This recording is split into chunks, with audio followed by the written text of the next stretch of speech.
Krishna, Hare Krishna, Krishna Krishna, Hare Hare, Hare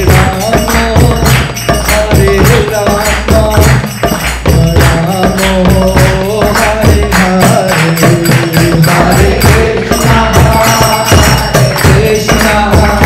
Krishna Krishna,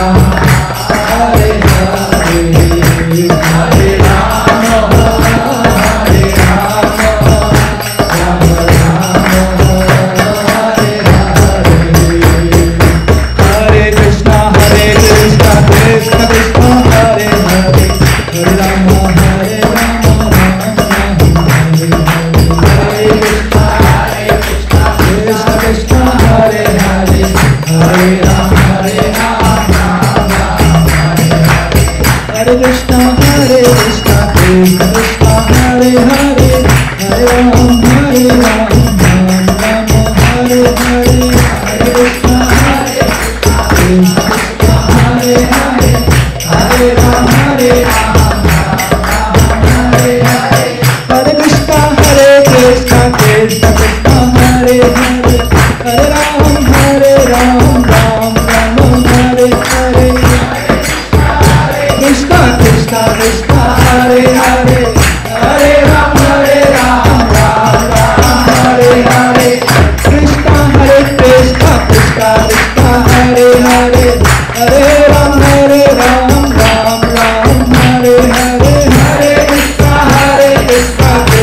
Krishna, Hare Hare, Hare Rama, Hare Rama, Hare Hare, Hare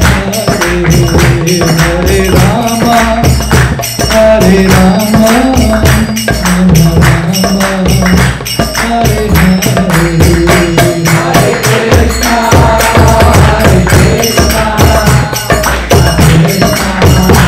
Krishna Krishna, Hare Hare, Hare Rama, Hare Rama, Rama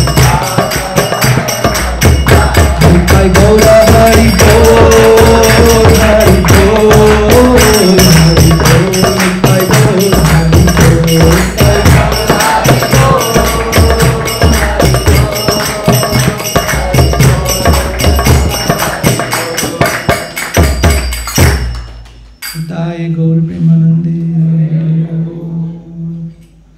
Hare,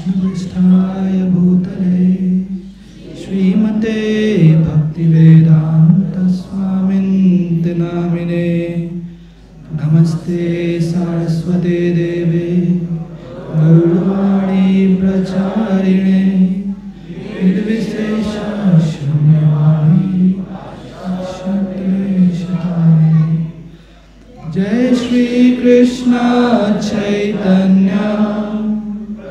Hare Rama, Hare Rama, Rama Hare Hare, Hare Krishna Krishna Krishna, Hare Hare, Hare Rama, Hare Rama, Rama Hare Hare, Krishna Hare Krishna, Krishna Krishna, Hare Hare, Hare Rama, Hare Rama, Rama Hare Hare, Hare Krishna, Hare Krishna, Krishna Hare Hare, Hare Rama, Hare Rama, Jayo Prabhupada, Jayo Prabhupada, Hare Rama,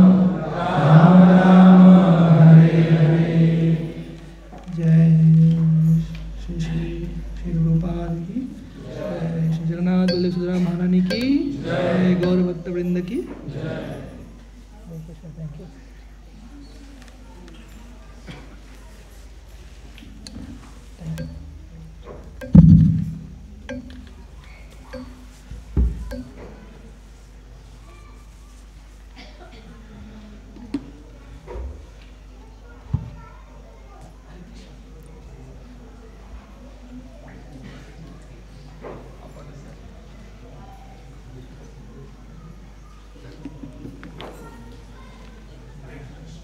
हरे कृष्ण।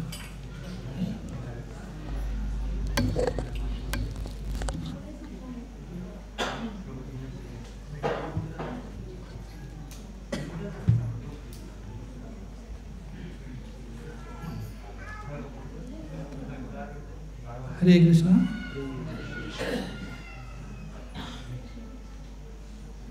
सभी भक्तों के चरणों में दंडवत प्रणाम। आप सबका साप्ताहिक कार्यक्रम में स्वागत है। तो आज का जो हमारा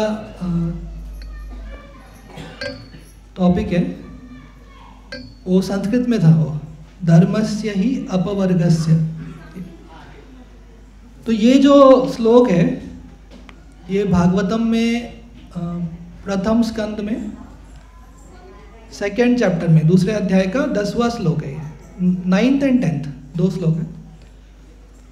तो पहले हम लोग वो श्लोक जो है मतलब बोलने से, श्लोक रिसाइट करने से पहले हम मीनिंग बोलेंगे,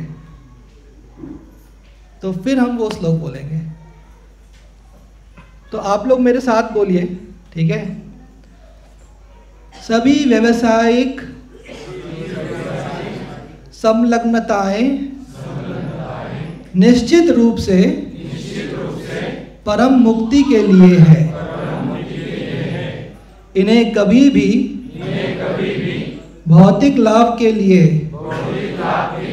नहीं किया जाना चाहिए। इसके अलावा ऋषियों के अनुसार जो व्यक्ति परम व्यावसायिक सेवा में लगा हुआ है उसे कभी भी भौतिक लाभ का उपयोग इंद्रिय संतुष्टि के लिए नहीं करना चाहिए।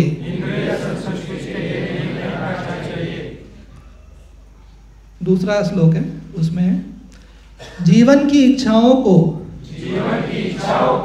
कभी भी इंद्रिय संतुष्टि की ओर निर्देशित नहीं किया जाना चाहिए। किसी को केवल स्वस्थ जीवन या आत्म संरक्षण की इच्छा करनी चाहिए, क्योंकि मनुष्य परम सत्य के बारे में पूछताछ के लिए बना है। किसी के कार्यों का लक्ष्य कुछ और नहीं होना चाहिए। तो अब हम लोग इसका संस्कृत रिसाइटेशन करेंगे। तो इसका बेसिक अंडरस्टैंडिंग ये था कि धर्म जो है, धर्म का बेसिक पर्पस क्या है? धर्म मतलब जो भी हम कर रहे हैं, ऑक्यूपेशनल ड्यूटीज़ कर रहे हैं या फिर जो हम भक्ति कर रहे हैं, जो भी कर रहे हैं, उसका फाइनल गोल है, अल्टीमेट गोल है अल्टीमेट लिबरेशन। मतलब भगवान की भक्ति मिले, भगवान का धाम मिले। तो इस तरह से जो है वो अल्टीमेट लिबरेशन के लिए हमें उसके लिए धर्म करना चाहिए, नहीं ना कि किसी भौतिक लाभ के लिए। इसका मीनिंग ये था। मतलब ज़्यादातर लोग भक्ति करते हैं तो वो इसलिए करते हैं क्योंकि उनको भगवान से कुछ अपेक्षा होती है, वो कुछ चाहते हैं, वो कुछ भौतिक लाभ चाहते हैं। वो चाहते हैं कि उनका बिजनेस बहुत तगड़ा चले और इतना तगड़ा चले कि अंबानी फेल हो जाए 2 दिन में। वो सोचते हैं कि मतलब इस तरह से लोग जो है भगवान की भक्ति इसलिए करना चाहते हैं क्योंकि वो चाहते हैं कि भगवान से कुछ लाभ मिले। लेकिन ये कह रहे हैं कि भक्ति जो है या वो इस चीज़ के लिए नहीं करना है, भौतिक लाभ के लिए नहीं करना है, वो करना है हम लोगों को अल्टीमेट लिबरेशन के लिए। मतलब वो गोल जो है वो भगवान की भक्ति और भगवान का धाम, ये सदैव हमको मिल जाए, भगवान का प्रेम, भगवान का दर्शन। तो इसके लिए करनी चाहिए, ऐसा बता रहे हैं। और फिर वो कह रहे हैं कि हम लोगों को जो ज़रूरत है उस ज़रूरत के हिसाब से हम लोगों को जो रिक्वायरमेंट है वो काम करना चाहिए उतना, लेकिन बाकी जितना भी समय मिलता है वो हमको भगवत भक्ति में लगाना चाहिए, क्योंकि मनुष्य जो शरीर मिला है वो सिर्फ और सिर्फ इस परम उद्देश्य के लिए ही मिला है, दूसरा इसका कोई पर्पस नहीं है। हेलो, ये थोड़ा रिवर्बरेशन हुआ ना। हेलो, तो इसका हम लोग संस्कृत में अब पढ़ते हैं तो अब थोड़ा सा हमको अच्छा लगेगा क्योंकि मीनिंग समझ में आया पहले। तो धर्मस्य हि अपवर्गस्य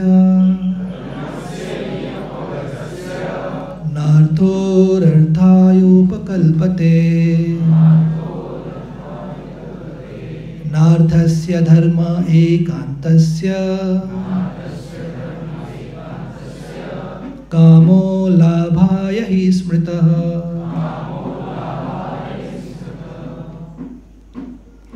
कामस्य नेन्द्रिय प्रीते लाभो जीवेत यावत्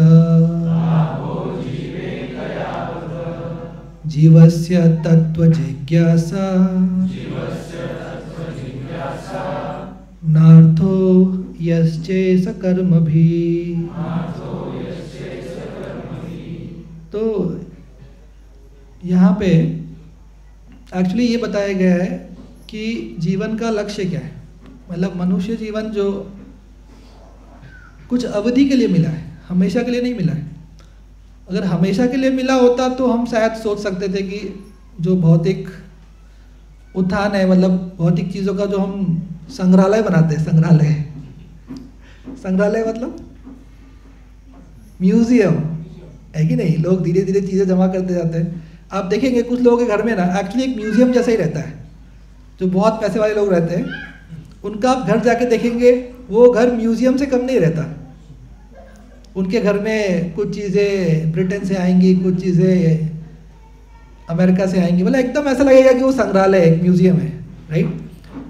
लेकिन हमको जो जीवन मिला है वो जीवन जो है वो एक अवधि के लिए मिला है, अवधि के लिए, है कि नहीं। तो इस दुनिया में लोग कैसे जीते हैं, लोग इस तरह जीते हैं कि इस तरह जीते हैं, आज मैं करोड़पति हूँ, कल मैं हजारपति हूँ, फिर मैं लखपति हूँ, फिर मैं करोड़पति हूँ, कल मैं ये हूँ, कल मैं हूँ, लेकिन वो भूल जाता है कल वो सब होने के बावजूद भी वो खुद कल नहीं रहेगा, कल वो सब उस चीज़ों को एंजॉय करने के लिए वो खुद नहीं रहेगा, ये सब चीज़ें यही रहेंगी लेकिन वो खुद नहीं रहेगा, तो वो भूल जाता है। तो मनुष्य जीवन जो मिला है वो हमेशा के लिए नहीं मिला है, वो बहुत अनंत जीवन की तपस्या के बाद, अनंत जीवन जो है दुख, ये जो पाप योनि जो जिसको हम लोग कहते हैं, यानी जो 84 लाख योनि है, इसमें बहुत बार घूमने के बाद और बहुत कष्ट भोगने के बाद, मतलब बहुत कष्ट भोगने के बाद ये मनुष्य योनि मिला है। तो ये क्या कह रहे हैं, ये कह रहे हैं कि अब तुम्हें ये मनुष्य योनि मिला है तो इसमें आप क्या कर रहे हैं, इसमें आप एक तो कष्ट भोग रहे हैं, ऑलरेडी भोग रहे हैं, ये कष्ट भोगने के लिए नहीं मिला है, इसमें ऑलरेडी आप कष्ट भोग रहे हैं और आपके और अनंत जीवन जो है आप तैयार कर रहे हैं, और अनंत शरीर आप तैयार कर रहे हैं। तो ये क्या कह रहे हैं, धर्मस्य ही अपवर्गस्य। तो श्रील प्रभुपाद बताते हैं ये पवर्ग का मतलब क्या है, अपवर्ग, लेकिन उससे पहले समझना पड़ेगा कि पवर्ग क्या है, तब हम समझ पाएंगे कि अपवर्ग क्या है। तो पवर्ग क्या है, तो जैसे क ख ग घ बोलते हैं हम लोग, वैसे प फ ब भ म, ये 5 उसको पवर्ग बोलता है, प फ ब भ म, ये जो है ये आपका हो गया पवर्ग। तो श्रील प्रभुपाद बताते हैं कि पवर्ग का मतलब क्या है। तो वो बोलते हैं कि ये जो भौतिक जीवन है ये कैसा है, तो भौतिक जीवन इस तरह से है, सबका ऐसा ही है, सबका, एवरीवन, सबका इसी तरह से ये चलता है। प का मतलब है परिश्रम, प का मतलब क्या है, परिश्रम। अगर आपको यहाँ पे कुछ भी चाहिए, कोई भी आपको सक्सेसफुल होना है किसी भी फील्ड में, तो आपको करनी पड़ेगी, बहुत मेहनत करनी पड़ेगी। जैसे मानिए किसी को क्रिकेटर बनना है, उसको कितना मेहनत करना पड़ेगा। अच्छा वो छोड़िए, चलिए किसी को आईआईटी, क्योंकि अब मैं चैतन्य अकेडमी पढ़ा रहा तो उसी का एग्जाम्पल लेता हूँ। किसी को आईआईटी क्रैक करना है, हमारे यहाँ बच्चे, हम अभी उनको सुबह 8 से 8 तक कंटिन्यूस बैठा के रखते हैं 12 घंटा, और उसके बाद जो हॉस्टल वाले रात को 12 तक बैठते हैं, यानी 12 और 4 16 घंटा वो पढ़ाई करते हैं एट अ स्ट्रेच, 16 घंटा एक दिन में। मतलब कहना मैं ये चाहता हूँ कि इस संसार में अगर आपको कुछ भी प्राप्त करना है, कुछ भी, आपको अच्छा हेल्थ प्राप्त करना है, आप चाहते हो कि आप हेल्दी बनो, हाँ, आपका टमी कम हो जाए और आप एकदम हिस्ट-पुस्ट हो जाओ, तो आपको बहुत मेहनत करनी पड़ेगी, परिश्रम बहुत, किसी भी चीज़ को प्राप्त करने के लिए संसार में बहुत परिश्रम करना पड़ेगा। और अगर कुछ पा लिया आपने तो उसको मेंटेन करने में परिश्रम करना पड़ेगा, है कि नहीं? क्योंकि हर चीज़ की यहाँ पे अवधि लिमिटेड है। जैसे आपने एक घर बना लिया, अब वो घर जब नया नया रहता है कितना अच्छा लगता है, क्योंकि उसमें कोई मेंटेनेंस नहीं आता। लेकिन जैसे ही 2-4 साल, अभी जैसे मेरे घर में अभी कभी ये अपना आरओ खराब हो रहा है, कभी फैन का कुछ हो रहा है, कभी स्विच टूट रहा है, कुछ कुछ चल, अभी ये मेंटेनेंस फेज में इतना, मतलब कुछ ना कुछ चलता रहता है। ऐसे ही हमारा शरीर, जब हम लोग 19-20 साल के होते हैं, 25 साल तक कैसा एकदम शरीर तगड़ा रहता है। जैसे अभी कुछ मेरे भाई इधर एकदम उस उम्र में है, एकदम मतलब रुष्ट पुष्ट, है कि नहीं, एकदम स्ट्रॉन्ग। लेकिन यहाँ पे ये सब चीज़ों की अवधि बहुत लिमिटेड है, मतलब वो बहुत ही कम समय के लिए, तो उसको मेंटेन करने में बहुत परिश्रम होता है। अगर आप चाहेंगे कि ऐसा शरीर रहे, आपको कितना व्यायाम करना पड़ेगा और कितना सोच समझ के खाना पड़ेगा। अभी जैसे खाते वैसे काम नहीं चलेगा, अभी तो जो मिलता है और जब मिलता है कि नहीं, हम लोग खा लेते हैं, लेकिन ऐसे नहीं। तो इस संसार में परिश्रम, प मतलब परिश्रम बहुत लगता है, किसी भी चीज़ को मेंटेन करने के लिए, क्रिएट करने के लिए, मेंटेन करने के लिए बहुत परिश्रम लगता है।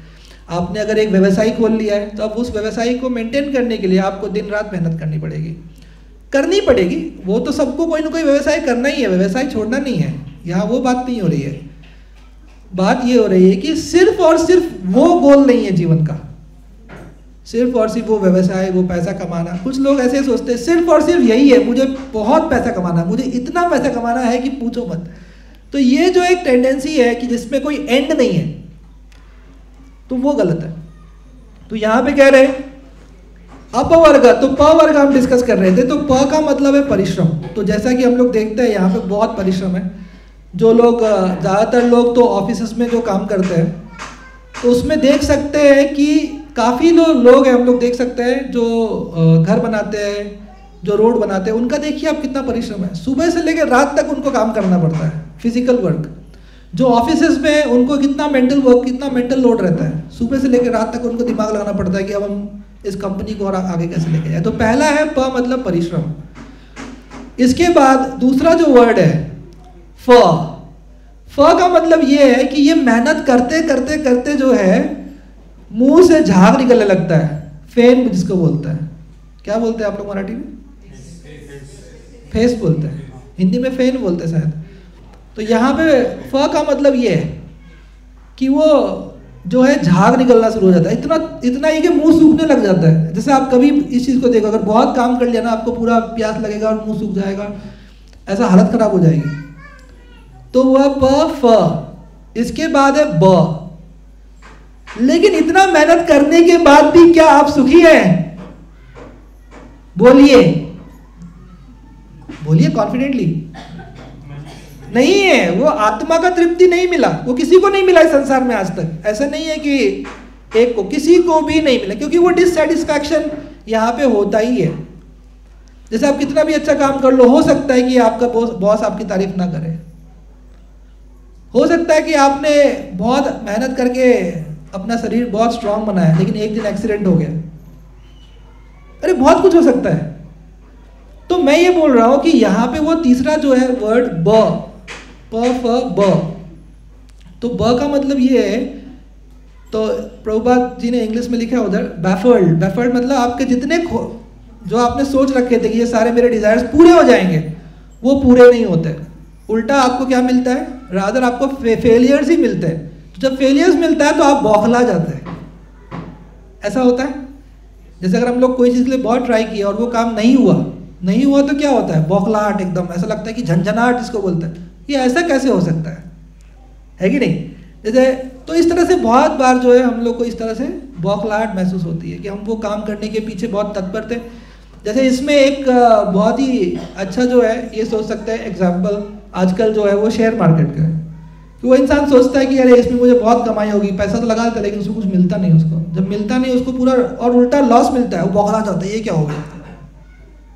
और बहुत लोग 90% लोग जो है वो तो इसमें पैसा लॉस ही करते हैं, कमाते नहीं, कमाते 10% लोग हैं। एक्चुअली क्या है, कोई लॉस करेगा तभी तो कोई कमाएगा, पैसा तो उतना ही है। तो पॉइंट ये है इसमें कि वो बौखलाहट होती है। बस जो हम प्लान करते हैं, हमने परिश्रम किया किसी चीज़ के लिए, देखो प मतलब परिश्रम, उस परिश्रम में हमारी हालत खराब हो गई, मतलब हमारे मुंह से झाग निकलने लगे, यहाँ तक हमने परिश्रम की, लेकिन उसके बाद मिला क्या, उसके बाद मिला बौखलाहट, मतलब उसके बाद वो प्लान सक्सेसफुल नहीं होता। हमारे मैक्सिमम प्लान सक्सेसफुल कहाँ होता है, वो तो ऐसे रह जाते हैं, हम उनको पोस्टपोन करते हैं कि ठीक है बाद में देखेंगे, अच्छा ठीक है करेंगे।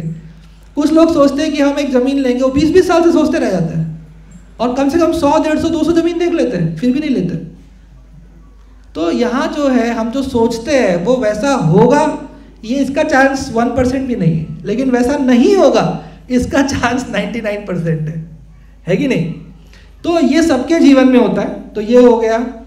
इसके बाद जो है यहाँ पे आ गया भ, प फ ब भ।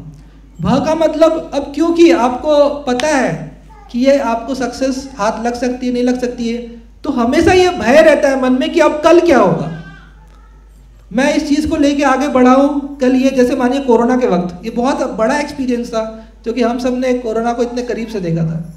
हम लोग के मोहल्ले में लोग, यहाँ पे जो है बहुत सारे लोग प्राण त्याग रहे थे और दुनिया में टीवी तो दिखा ही रहा था आपको पूरी दुनिया में क्या चल रहा है। मुंबई का हालत दिखा रहे थे, हॉस्पिटल्स का हालत दिखा रहे थे, ऑक्सीजन की कमी, और मतलब इस तरह का हालत। अभी आप थोड़ा एक बार रिकॉल करिए क्या था वो टीवी पे जो सीन था। और अमेरिका में तो लोगों को दफनाने का जगह नहीं था, उनके वो सब खत्म हो गए थे, पैक पूरा, इस तरह से लोग मर रहे थे। तो जो लोग मरे होंगे उनके कितने प्लान्स होंगे आगे के, सोचिए, है कि नहीं। वो लोग अभी लखपति बन चुके होंगे, बहुत सारे सोचे हम करोड़पति बनेंगे, अब आगे इस तरह चलेगा, ये इस तरह चलेगा जिस तरह मैं चाहता हूँ। लेकिन इस दुनिया में उस तरह नहीं चलता जिस तरह हम चाहते हैं, चलता सिर्फ उसी तरह है जिस तरह वो चाहता है। तो भगवान इस संसार में जो है कष्ट जान, बीच बीच में आप देखो, अभी क्या सब शांति है ना, थोड़े दिन में देखो फिर से कुछ हो जाएगा, फिर थोड़े दिन शांति, फिर कुछ हो जाएगा। इस तरह से आप देखेंगे इस संसार में शांति हमेशा नहीं रहती, क्योंकि यहाँ पे हर चीज एक अवधि के लिए, दुख भी है अवधि के लिए, फिर सुख भी है एक अवधि के लिए, जीवन ही पूरा एक अवधि के लिए। उसके बाद जीवन आगे क्या होगा नहीं पता, उस जीव को अगला शरीर कौन सा मिलेगा नहीं पता, वो हमको नहीं पता, भगवान को पता है, क्योंकि भगवान उसके अनंत जन्मों का जो है हिसाब किताब रखते हैं। ये केवल भगवान कर सकते हैं, क्योंकि हमको तो हमारा एक दिन का हिसाब किताब नहीं पता रहता है। मुझसे आप पूछे सुबह क्या किया था ब्रेकफास्ट में, मुझे सोचना पड़ेगा एक बार क्या खाया था, अच्छा बगर खाया था, बराबर। 3 दिन पहले, अरे यार ये कहाँ से यार। लेकिन भगवान को यह भी याद है कि आप 3 करोड़ अनंत जन्म पहले सोमवार को क्या खाए थे, वो भी भगवान को, भगवान आपके अनंत जन्मों का सारा हिसाब किताब उनके पास है, जिसको हम लोग कहते हैं संचित कर्म। तो एक होता है संचित कर्म, एक होता है प्रारब्ध। तो भगवान क्या करते हैं, हमारा जो बैंक बैलेंस है, अनंत कर्मों का बैंक बैलेंस है, अनंत कर्म, हमने अनंत पाप किए, एक एक ने अनंत पाप किए अनंत जन्मों में। हम ठीक है अभी आज यहाँ इस्कॉन मंदिर में बैठे हैं भगवान की कृपा से, श्रील प्रभुपाद की कृपा से, लेकिन हम भी खिलाड़ी है, हम लोग भी बहुत बड़े खिलाड़ी रह चुके हैं। अनंत जन्मों में हमने अनंत से भी ज्यादा अनंत पाप किया और उसका सारा लेखा जोखा भगवान के पास है। तो भगवान इसको कैसे वर्कआउट करते हैं, भगवान क्या करते हैं, ये जो अनंत जन्मों का हिसाब किताब है इसमें से बनाते एक प्रारब्ध कर्म बनाते हैं, और उतना ही प्रारब्ध कर्म हमको इस जन्म में भोगना रहता है। उसमें भगवान कुछ अच्छा रखते हैं, कुछ बुरा रखते हैं, ताकि इस संसार में वो अगर खुश रहा बहुत ज्यादा तो इसी संसार में लगा रहेगा। इस संसार में थोड़ा दुख मिलेगा तब तो सोचेगा, अगर वो बुद्धिमान होगा तो तब तो सोचेगा यार ये ऐसा क्यों होता है, ऐसा क्यों होता है बार बार, वो तब तो सोचेगा, ये तो सोचेगा ही क्यों। भगवान इसलिए जो है जीवन में कष्ट देते, मतलब वो मिला के देते, प्रारब्ध बनाते हैं। प्रारब्ध मतलब उसमें हमारे कुछ पाप जो कर्म किए उसकी वजह से मिलने वाला हमें कष्ट, जो हमने कुछ अच्छे कर्म किए उसकी वजह से मिलने वाला हमें कुछ लाभ, ये दोनों सब जोड़ जाड़ के हमारा एक प्रारब्ध तैयार करते हैं। हर एक व्यक्ति का भगवान प्रारब्ध तैयार करते हैं। और तीसरा होता है क्रियमान कर्म। क्रियमान कर्म क्या होता है कि जो हम अभी प्रेजेंटली कर रहे होते हैं, जो हमको भगवान ने थोड़ा सा क्या दे रखा है, थोड़ा सा हमें दे रखा है, इंडिपेंडेंसी दे रखा है, फ्रीडम दे रखा है। इसका मतलब 99% चीजें तो भगवान ने ऑलरेडी आपके जीवन में सेट करके ही भेजा है, लेकिन 1% मतलब आप कह लो वो क्रियमान कर्म भगवान ने आपके हाथ में दिया है। कुछ डिसीजंस आप ले सकते हो, बस वही डिसीजंस हम गलत लेते हैं। जो थोड़ा सा भगवान ने अगर पूरा दे दिया होता तो हम तो भगवान का लूट के आ जाते।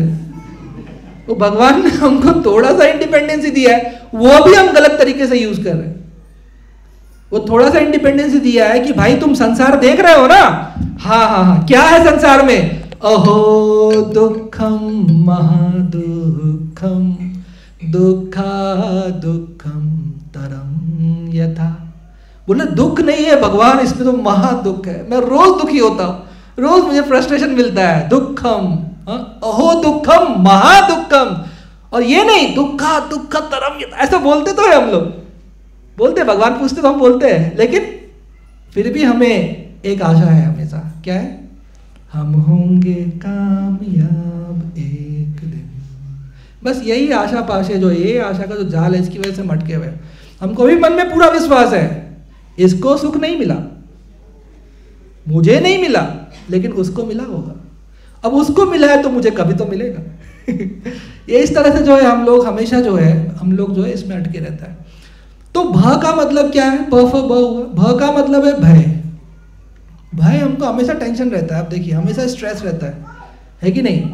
ये स्ट्रेस रहता है कि कल क्या होगा, कल मेरा जॉब में किस तरह से मेरा ग्रोथ होगा, अच्छा अब मेरे 2 बच्चे हैं तो ये बच्चों का कैसे एजुकेशन आगे बढ़ेगा, इनके लिए मैं किस तरह से कुछ सेविंग्स कर लूँ, अच्छा आज मेरा ये यहाँ पे, इस तरह से हम सोचते ही रहते हैं। हम लोग जो है हमेशा टेंशन में और भय में रहते हैं कि किस तरह से मैं आगे को अपने फ्यूचर को सिक्योर करूँ। अब अगर यही भय हम लोग स्पिरिचुअल व्यू पॉइंट ऑफ से यूज करें तो बहुत अच्छा है। वो क्या है, वो ऐसा है कि जब एक व्यक्ति प्राण त्यागता है तो प्राण त्यागते वक्त का अगर वो भय करे, उसके बारे में सोचे कि अरे उसके बाद क्या होता है। हम लोग बस इतना ही सोचते हैं कल क्या होगा, कल क्या होगा, कल क्या होगा। अरे लेकिन एक दिन जब आपका जीवन समाप्त होगा, आप ये भी तो सोचो उसके बाद क्या होगा। यानी उसी भय को अगर पॉजिटिव वे में यूज किया जाए तो बहुत बढ़िया है, मतलब स्पिरिचुअल व्यू पॉइंट से यूज किया जाए तो बहुत बढ़िया है। तो व्यक्ति सोचना शुरू करेगा, अच्छा उसके बाद क्या, तो उसके बाद जो है वो आत्मा का जीवन समाप्त नहीं होता, शरीर समाप्त होता है। शरीर जो एक बालक का शरीर जब मिलता है तो बालक का जो शरीर है वो धीरे धीरे बड़ा होता है, बड़े होते होते और बड़ा होता है, फिर धीरे धीरे वो जो है उसका अंत होता है। तो आत्मा का क्या होता है, आत्मा का तो अंत नहीं होता, उसको तो फिर नया शरीर मिलता है। तो ये जो जीवन चक्र है, ये जो बार बार जो हमको नया नया शरीर धारण करना पड़ता है, ये शरीर धारण करना पड़ता है केवल भौतिक कामनाओं की वजह से। जो मटेरियल डिजायर्स, भौतिक कामनाएं जो हमारे मन में हम बनाते रहते हैं रोज, प्लानिंग जिसको बोलते हैं, है की नहीं। आपली प्लॅनिंग चालूच असतं, कधीच थांबत नाही। और कितना भी हमको प्रॉब्लम हो जाए, कितना भी हमको कष्ट आ जाए, लेकिन जैसे हम थोड़े ठीक होते, थोड़ा सा ही ठीक होते, वापस शुरू हम भूल जाते हैं। हम लोग तुरंत भूल जाते हैं कि हमारा पास्ट में कितना दुख पाया, क्या पाया। आप लोग किसी को कुछ याद नहीं, कितने बार गिरे होंगे साइकिल से। मैं तो इतने बार गिरा हूं साइकिल से, मेरा मतलब ये फूटा वो फूटा सब, लेकिन अब मुझे कुछ नहीं याद है कि नहीं। और भूल गया उस चीज को, और वापस हाँ छान वाटते। बोले क्या, हम लोग तुरंत भूल जाते हैं। ये माया का जो शक्ति है, तो श्रील प्रभुपाद एक शब्द यूज करते हैं, वो कहते हैं इसको प्रेक्षात्मिका शक्ति बोलता है। अभी बहुत डिफिकल्ट वर्ड है वो, क्या, हाँ यस। तो ये जो है इसको साधारण शब्दों में कहते हैं आवरण शक्ति। तो ये जो है एक जीव को तुरंत आवरण, मतलब दुख बहुत हुआ लेकिन तुरंत एक चोट लगा, 10 दिन में देखिए वो चोट अंदर से भर जाता है, हम भूल जाते हैं चोट को। ये आवरण शक्ति है। नींद आवरण शक्ति है। जैसे बहुत दुख था, आप रात भर रोए, लेकिन जैसे सो गए 8 घंटा, आंख खोले, थोड़ा दिमाग ठंडा हो गया। आवरण शक्ति भगवान का। ना भगवान किसी को ज्यादा देर दुखी रहने देते, ना सुखी। यही तो आवरण शक्ति है। इसलिए यहाँ पे हम हमेशा जो है दुख पाते, सुख पाते, दुख पाते, सुख पाते। और आनंद नहीं पाते। आनंद अलग वस्तु है। आनंद जो है वो ऐसा वस्तु है जो समाप्त नहीं हो सकता और हमेशा बढ़ता जाता है, उसको आनंद कहते हैं। ये संसार का जो है वो, मैंने बोला था लास्ट टाइम भी, वो एक प्रोग्राम्ड सुख है। प्रोग्राम्ड मतलब भगवान ने जीवा बनाई ऐसी है कि उस पर जब आप इमली डालेंगे तो बस थोड़ी देर के लिए खत्म। वो भगवान ने प्रोग्राम किया है, उतना सुख मिलेगा। वो सुख है, आनंद नहीं है। वो काइंड ऑफ मटेरियल प्लेजर है, वो आनंद नहीं, आत्मा का सुख नहीं है। तो सबसे पहले तो हम लोग को ये यहाँ पे समझना पड़ेगा कि दो चीजें हैं, एक है शरीर, एक है आत्मा। ये अलग है। ये संसार का जितना भी चीज वस्तु है वो सिर्फ शरीर से संबंधित है, वो आत्मा को कभी आनंद नहीं दे सकता। क्यों? क्योंकि आत्मा दिव्य है, वो परा वस्तु है। और ये जो हम देख रहे संसार, ये अपरा है, जड़ वस्तु है। और शरीर कैसा है? जड़ है। तो शरीर जड़ है, उसको प्राण कौन? प्राण कैसे आते शरीर में? वो तो आत्मा रहने की वजह से शरीर में प्राण रहते हैं। आत्मा निकल जाए, आप देखिए 1, 2, 4, 5, 6 घंटे में आपको समझ में आएगा। काढून ठेवा यांना बाहेर. खूप काय वर्ष आम्ही यांच्यासोबत राहिले, पण आता यांना काढून ठेवा बाहेर. एक दिन से ज्यादा कोई बर्दाश्त नहीं कर सकते, है कि नहीं? क्योंकि वो शरीर में प्राण नहीं है. तो जब तक वो प्राण यानी आत्मा, वो भगवान का जो अंश है, वो बहुत ही सच्चिदानंद है. वो भी आत्मा जो हम हैं, हम सच्चिदानंद है, लेकिन हम अपना स्वरूप भूल गए. और स्वरूप भूलने की वजह से हम अपने आप को इस शरीर के साथ क्या करते हैं? हमेशा आइडेंटिफाई करते हैं. हमेशा हम कहते हैं, मैडम तुझं नाव काय है? ये देखिए, मुझसे पूछे तुम्हारा नाम क्या है? नटवर सारडा. वो जो नटवर सारडा नाम है, या नित्य सुंदर दास, वो चलिए नित्य सुंदर दास, चलिए स्पिरिचुअल नेम हो गया. नटवर सारडा जो मैं बोलूंगा, वो मेरे शरीर को जो नाम दिया था मेरे पापा मम्मी ने, सबने मिलकर जो एक नाम रखा था, वो शरीर का नाम है, आत्मा का नाम नहीं है. पर हम उसी से आइडेंटिफाई करते हैं, है कि नहीं? आप क्या हो? हाँ ठीक है, मैं इंजीनियर हूँ. उसके बाद आप कहाँ से पढ़े, क्या किए? आप इंडियन हो? मैं हाँ मारवाड़ी हूँ, ये हूँ, 1000 चीज. मतलब हम जो एक आइडेंटिफिकेशन तैयार करते हैं बहुत बड़ा, और उसको साथ लेके चलते हैं. ये सारा आइडेंटिफिकेशन शरीर का, आत्मा का नहीं है. तो हम शरीर से ही आइडेंटिफाई करते हैं जीवन भर, और ये एक बार भी नहीं सोचते हैं कि ये कौन है नटवर सारडा. अच्छा, ये तो मैं जब जन्म लिया था इस परिवार में, उनका घर का आड़नाव जो था, सरनेम, वो सारडा था, इसलिए मुझे और एक नाम दे दिया, तो मैं नटवर सारडा बन गया. मैं नटवर सारडा थोड़ी ना हूँ. ये हम कभी नहीं सोचते. कभी हम इस पे सोचते हैं क्या? 2 मिनट भी नहीं सोचते. मतलब हम ये भूल चुके हैं 100%. यही तो आवरण शक्ति है. ये शरीर क्या है?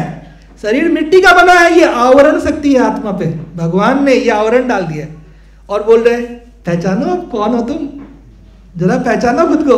तो भगवान भी थोड़ा मजे ले रहे हैं. तो वो जो है पूरा आवरण शक्ति में डाल दिया है. इसी में से जो कुछ जीव जो है वो पहचानते हैं 2 चीज, एक तो आत्मज्ञान और एक ब्रह्म ज्ञान. तो वो एक श्लोक है, बहुत ही सुंदर श्लोक है. तो वो श्लोक में आपको समझ में मतलब बहुत ही अच्छा पॉइंट है. तो वो पॉइंट मैं पहले बताता हूं. इसमें लिखा है भिद्यते हृदय ग्रंथिस. आप भी बोलिए, भिद्यते हृदय ग्रंथिस छिद्यन्ते सर्व संशय क्षीयन्ते चास्य कर्माणि तस्मिन् दृष्टे परावरे. भिद्यन्ते हृदय ग्रंथि छिद्यन्ते सर्व संशय क्षीयन्ते चास्य कर्माणि तस्मिन् दृष्टे परावरे. तो ये बता रहे हैं कि मनुष्य जीवन का लक्ष्य क्या है. ये बोल रहे हैं आपको दृष्टे परावरे 2 चीजें देखनी है. क्या 2 चीजें देखनी है? एक तो मैं आत्मा हूं, और दूसरा परमात्मा ईश्वर. हम 2 हैं. ये अगर कोई समझने का प्रयत्न करेगा तो क्या क्या होगा? तो ये होगा कि उसके हृदय में जितने अटैचमेंट्स है, हृदय ग्रंथि अटैचमेंट्स, हमारे अटैचमेंट्स है ना बहुत सारे. जैसे अभी हम एक नया बाइक लेके आए, उससे अटैचमेंट हो गया. घर से अटैचमेंट है. अभी क्रिकेट का वर्ल्ड कप हुआ, है कि नहीं? फाइनल हुआ, कितने लोग रोए, दुखी हो गए, है कि नहीं? कि इंडिया 10 मैच जीतता गया एकदम. अब वो होप्स कितने बढ़ गए थे, है कि नहीं? सब लोग ऐसे तैयार बैठे थे कि अब वर्ल्ड कप आएगा तो इन प्लेयर्स से पहले हम पकड़ेंगे, इनको हम छूने भी नहीं देंगे, इनसे पहले हम ही पकड़ लेंगे। इस तरह से लोग एकदम, लोगों ने बड़ा बड़ा, मैं बोलता हूँ 120 इंच का वो और LED टीवी गार्डन में लगा के सबको बुलाया था कि आज आओ, आज की पार्टी हमारी तरफ से, और वहां पे बुलाया। लेकिन जब उसके बाद का जो पूरा माहौल बना तो धीरे धीरे एक एक करके जो लोग हैं वो आगे से पीछे से अपना खिसक लिए। मतलब क्या हो गया, दिल टूट गया, है कि नहीं। तो यहाँ जो है पॉइंट ये है कि अगर हम दो चीज समझ सकते हैं, एक तो मैं कौन हूं, दूसरा भगवान कौन है, और तीसरा ऑफ कोर्स उनके साथ संबंध क्या है हमारा। तो हमारे जो हृदय ग्रंथि है, हमारे हृदय में जो अटैचमेंट्स है चीजों को लेके, मैंने वही एग्जांपल दिया आपको वर्ल्ड कप का, वो सब खत्म हो जाएंगे। भगवान इस तरह करेंगे हर चीज की हमारे अटैचमेंट्स ही खत्म हो जाएंगे। तो अगर कोई उसमें से जो हमारे इस्कॉन के डिवोटीज अगर वो मैच देख रहे होंगे और उनको पता है 10 मैच जीता है और 11वां हार गया, हृदय ग्रंथि टूट गया, तो भगवान जो है हृदय ग्रंथि को तोड़ देंगे, अटैचमेंट्स को तोड़ेंगे। उसके बाद बोलेगा अरे अब कभी नहीं देखूंगा। तो पॉइंट ये है दूसरा, छिद्यन्ते सर्व संशय, भगवान हमारे जीवन में इस तरह उतर जाएंगे। अगर हम मानते हैं ये दो चीज कि मैं आत्मा हूं, परमात्मा है, तो जो हमारे संशय है, डाउट्स है, वो सब भगवान मिटा देंगे। कैसे मिटाएंगे? अरे ये पूरा भगवान का लेबोरेटरी है, ये पूरा क्या है, भगवान का लेबोरेटरी। वो हर जगह व्याप्त है, वो कण कण में व्याप्त है। वो आपके जीवन में इस तरह से खेल खेलना शुरू करेंगे कि आपको समझ में आ जाएगा और कुछ नहीं है भगवान के अलावा, यहां तक समझ में आएगा। इस लेवल तक आप कन्विंस हो जाएंगे कि भगवान के अलावा कुछ है ही नहीं। तो भगवान जो है सर्व संशय मिटा देंगे, एकदम प्रैक्टिकली मिटाएंगे। ये थियोरेटिकली नहीं होता, ये प्रैक्टिकली होता है। भगवान अपने भक्तों के जीवन में जो है इस तरह से चीजों को खुद नियंत्रण कर लेते हैं, अपने नियंत्रण में ले लेते हैं। फिर वो भक्त समझ जाता है, इस तरह से चीजें होती है, समझ जाता है कि सब कुछ जो है वो भगवान के ही कंट्रोल में, तो उसके संशय मिट जाते हैं।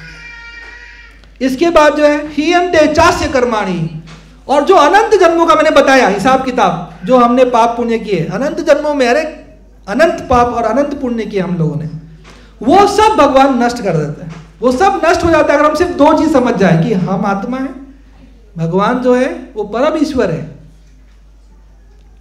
दृष्टे आत्मनि ईश्वर है, ये सेम श्लोक एक और जगह पे, तो वहां पे पारावरे की जगह दूसरा वर्ड यूज किया है, दृष्टे आत्मनि ईश्वर है। मतलब एक तो खुद को देखे और एक भगवान कौन है वो समझे। हम कौन है? हम भगवान के अंश मात्र है, हम सिर्फ एक स्पार्क है, और भगवान जो है वो अनंत है। वो उनका जो रूप है, उनका जो ऐश्वर्य है, उनका जो सब कुछ है वो अनंत है, और हम उसी अनंत में से एक, हम क्या है, स्पार्क है। जैसे समुद्र है, समुद्र का जो एक बूंद है वो समुद्र के जैसा ही होता है। उसका अगर टेस्ट आप लोगे तो, अगर आप एक चम्मच पानी निकालोगे समुद्र से और टेस्ट करोगे तो वो कंपोजिशन उसका, वो स्वाद, सब कुछ वो समुद्र जैसा ही है, लेकिन वो सिर्फ एक चम्मच पानी है और वो समुद्र है, इसमें ये अंतर है। तो भगवान जो है अनंत गुणों के स्वामी है, भगवान जो है वो रसराज है, और उनमें वो अनंत गुण जो है, अनंत गुण है और अनंत मात्रा में है, वो भगवान है। और हमारे अंदर वही जो गुण है भगवान के जो है सच्चिद आनंद वाले, वो हमारे अंदर भी है, लेकिन वो बहुत कम मात्रा में, मतलब हम अंश हैं भगवान के, ये पॉइंट है। तो अगर हम ये चीज समझ पाएंगे तो फिर हम लोग कि ये सारे प्रॉब्लम सॉल्व हो जाए। हमारे प्रॉब्लम्स क्या है? हमारे प्रॉब्लम 3 ही है जो श्लोक में बताए। देखिए, पहला प्रॉब्लम है हमारे अटैचमेंट्स। पहला प्रॉब्लम क्या है? हम भगवत धाम क्यों नहीं जा पाए इतने अनंत जन्मों में। इतने अनंत जन्मों में हम लोगों ने कितने बार मनुष्य शरीर पाया, लेकिन हम भगवत धाम नहीं जा पाए, हम भगवान को प्राप्त नहीं कर पाए। तो क्यों नहीं कर पाए? तो इसके यहाँ पे 3 मेन रीजन बता रहे हैं। पहला रीजन है हृदय ग्रंथि। हमारे हृदय में इस तरह से अटैचमेंट है हमको चीजों से, इस भौतिक वस्तुओं से हमें बहुत अटैचमेंट है। मैं ये कह रहा हूं मुझे भी बहुत अटैचमेंट है, लेकिन एक पॉइंट हमें समझना है, ठीक है? वो अटैचमेंट जो भगवान धीरे धीरे सबका कम करेंगे। अभी मैं बोल रहा हूं, मेरा भी कम करेंगे, आप सुन रहे आपको भी कम करेंगे। श्रवणम कीर्तनम विष्णु, हम दोनों इक्वल पार्टनरशिप में है। ये नहीं कि मेरा ज्यादा करेंगे आपका कम करेंगे, ऐसा नहीं। श्रवणम कीर्तनम विष्णु जो है, आप भी कर रहे, स्मरण सब लोग जो कर रहे हैं, कुछ भी कोई भी अंग करे आप भक्ति का, आपको भगवान की 100% कृपा मिलने वाली है। तो कृपा क्या है? तो कृपा है कि हमारे 3 प्रॉब्लम सॉल्व होंगे। कौन से 3 प्रॉब्लम? पहला बताया हृदय ग्रंथि। हमारे अंदर ऐसे अटैचमेंट्स हैं, हमें कोई एक शब्द बोल के तो देखे, तब मालूम पड़ता है कि हम कौन है। ऐसे आपको क्या लगता है? अभी हम तो बहुत अच्छे हैं, गले में हार भी है कि नहीं, हम तो बहुत अच्छे हैं। लेकिन जैसे ही हमें कोई थोड़ा भी कुछ कह दे, उसके बाद हमें मालूम पड़ता है कि हम कौन है, क्योंकि हमारा स्वभाव बदल जाता है।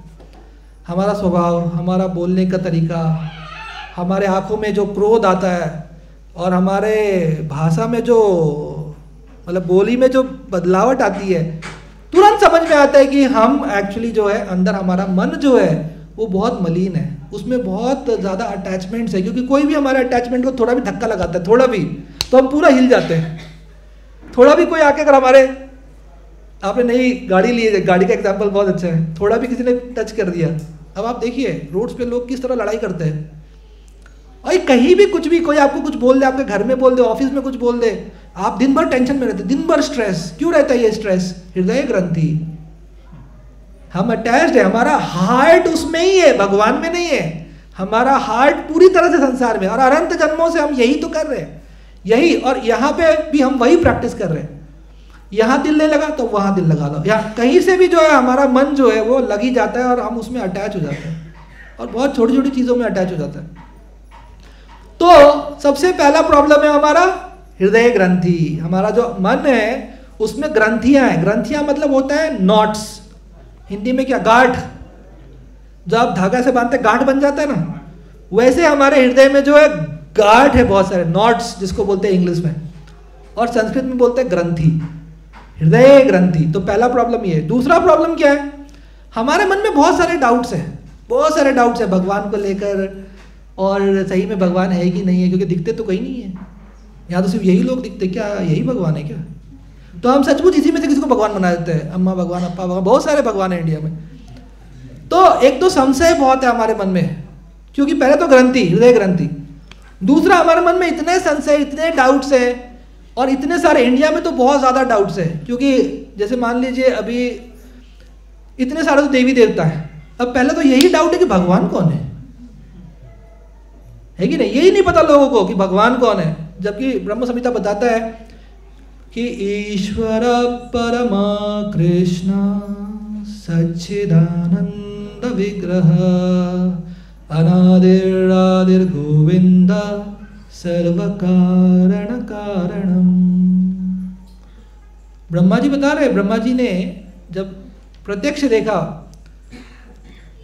भगवान ने जब उनको दर्शन दिया, तो ब्रह्मा जी बता रहे, ब्रह्मा जी जो है वो सेकेंडरी क्रिएटर है, उन्होंने ही सारे ये आगे जो है क्रिएशन किया है ब्रह्मा जी ने। तो ब्रह्मा जी क्या बता रहे हैं? ब्रह्मा जी बता रहे हैं ईश्वर परम कृष्ण। ये बहुत सारे देवी देवता है, लेकिन ये परम ईश्वर नहीं है, इन सब के स्वामी है भगवान श्री कृष्ण।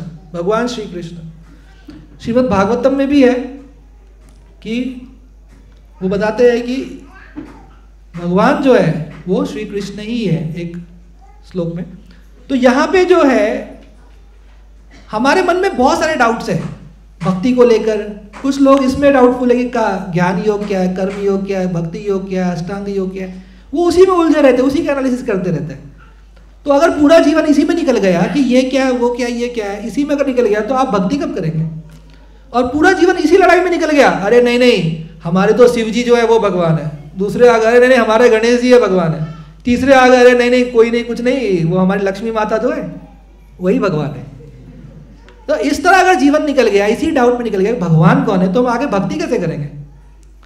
क्योंकि जब तक हमको पता ही नहीं चलेगा भगवान कौन है और भगवान चाहते क्या है, ये चीज़ हम समझेंगे ही नहीं, तो हम सही डायरेक्शन में नहीं चलेंगे। सही डायरेक्शन में चलेंगे हमको गोल नहीं मिलेगा, मतलब फिर से ये मनुष्य जीवन बर्बाद हो जाएगा। और फिर अनंत जीवन वापस, जो हम लोग देखते हैं रोड पे इतने सारे जो जानवर घूम रहे होते हैं, हवा में इतनी सारी पंछियाँ जो उड़ रही होती है, पानी में जो तैर रही है, सब में हम घूम फिर के फिर से एक बार आएंगे। अनंत जन्म बिताने के बाद फिर से एक बार मनुष्य जीवन मिलेगा। तो दूसरा प्रॉब्लम है हमारे, हमको मन में डाउट्स बहुत सारे हैं। तीसरा प्रॉब्लम क्या है हमारा? तीसरा प्रॉब्लम ये है कि हमारे अनंत जन्मों के हमारे कर्म है, और ये अनंत जन्मों के जो कर्म है ये किसी भी तरीके से इनका समाप्त नहीं हो सकता, ये सिवाय भक्ति के।